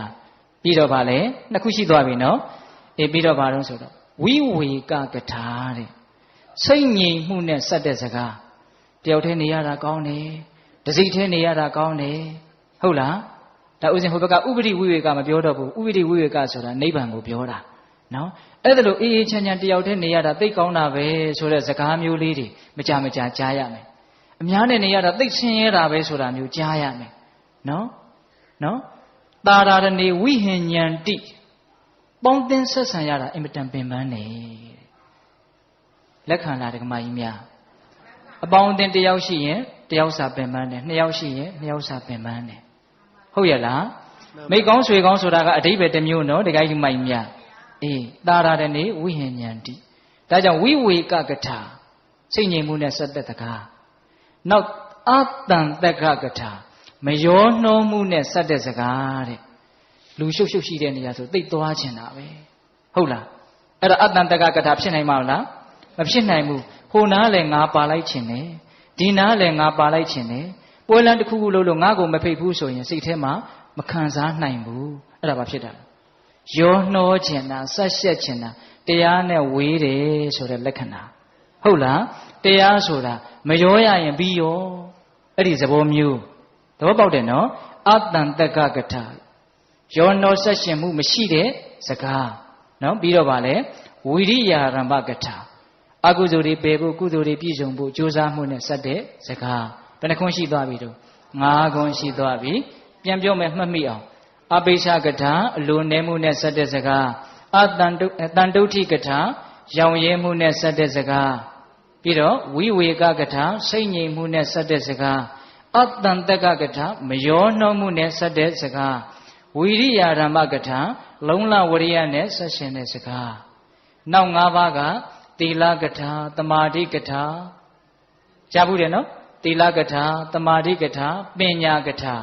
သီလသမာဓိပညာဝိမု ക്തി ကထာဝိမု ക്തി ဉာဏဒသနကထာဝိမု ക്തി ဆိုတာမဲ့ဉာဏ်ကိုပြောတာဝိမု ക്തി ဉာဏဒသနဆိုတာပိစဝေခဏဉာဏ်ကိုပြောတာမဲ့ဉာဏ်ဖူဉာဏ်ရပြီးတော့ကိုရတဲ့မဲ့ဉာဏ်ဖူဉာဏ်ကိုဆင်ញင်နေဟုတ်လားပြီးတော့ကုံတဲ့ကိလေသာကြံတဲ့ကိလေသာတွေကိုဆင်ញင်နေအဲ့လိုပေါ့နော်အဲ့ဒါပိစဝေခဏဉာဏ်ပေါ့နော်အေးအဲ့ဒီလိုသီလသမာဓိပညာဝိမု ക്തി ဉာဏဒသနာဆိုတဲ့ကထာ၅ပါးနဲ့စောစောကကထာ၅ပါးပေါင်းလိုက်တော့စကား10ခွန်း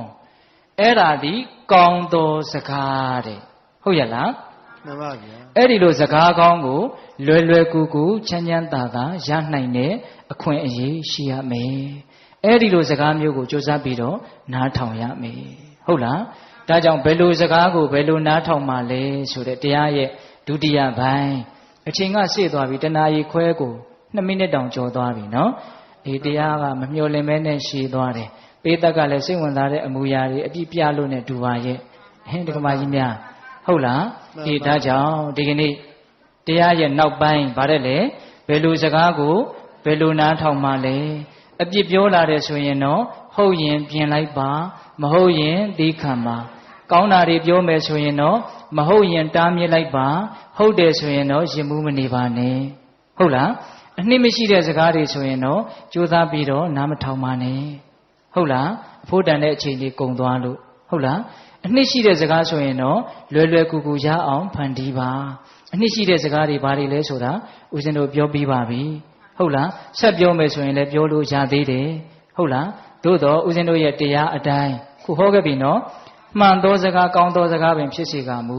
စကားတွေကိုသဘောကျတဲ့လူပင်ဖြစ်စေကမူအရှိလေးမြဲမပြောဆိုရတဲ့အများကြီးတောင်ရှိသွားပြီတရားကကိုတရားကိုမလိုက်နာတယ်လို့ဖြစ်နေတယ်ဟင်ဒီကမာကြီးများတဏှာကြီးပဲဟောမလို့ဟာအခု3မိနစ်ကျော်သွားပြီနော်အေးဒါကြောင့်ဒကာကြီးဒီကမာကြီးများဒီကနေ့တရားကဗါတဲ့တော့စကားတို့ဤအစွမ်းတဲ့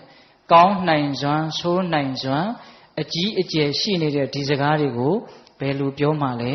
ဘ ဘယ်လိုနားထောင်မှလဲဆိုတာနဲ့ပတ်သက်ပြီးတော့ပေးသက်တို့ကိုဦးဇင်းတို့ပြောပြပါပြီဟုတ်လားဒါကြောင့်အကျိုးရှိအောင်ပြောနိုင်ကြပါစေအကျိုးရှိအောင်နားထောင်တတ်ကြပါစေဟုတ်ရလားအေးဦးဇင်းတို့9မိနစ်ခန့်မြတရားနှလုံးကျင့်သုံးပြီးတော့မေတ္တာပို့ပြီးတော့ဆုံးသတ်မယ်နော်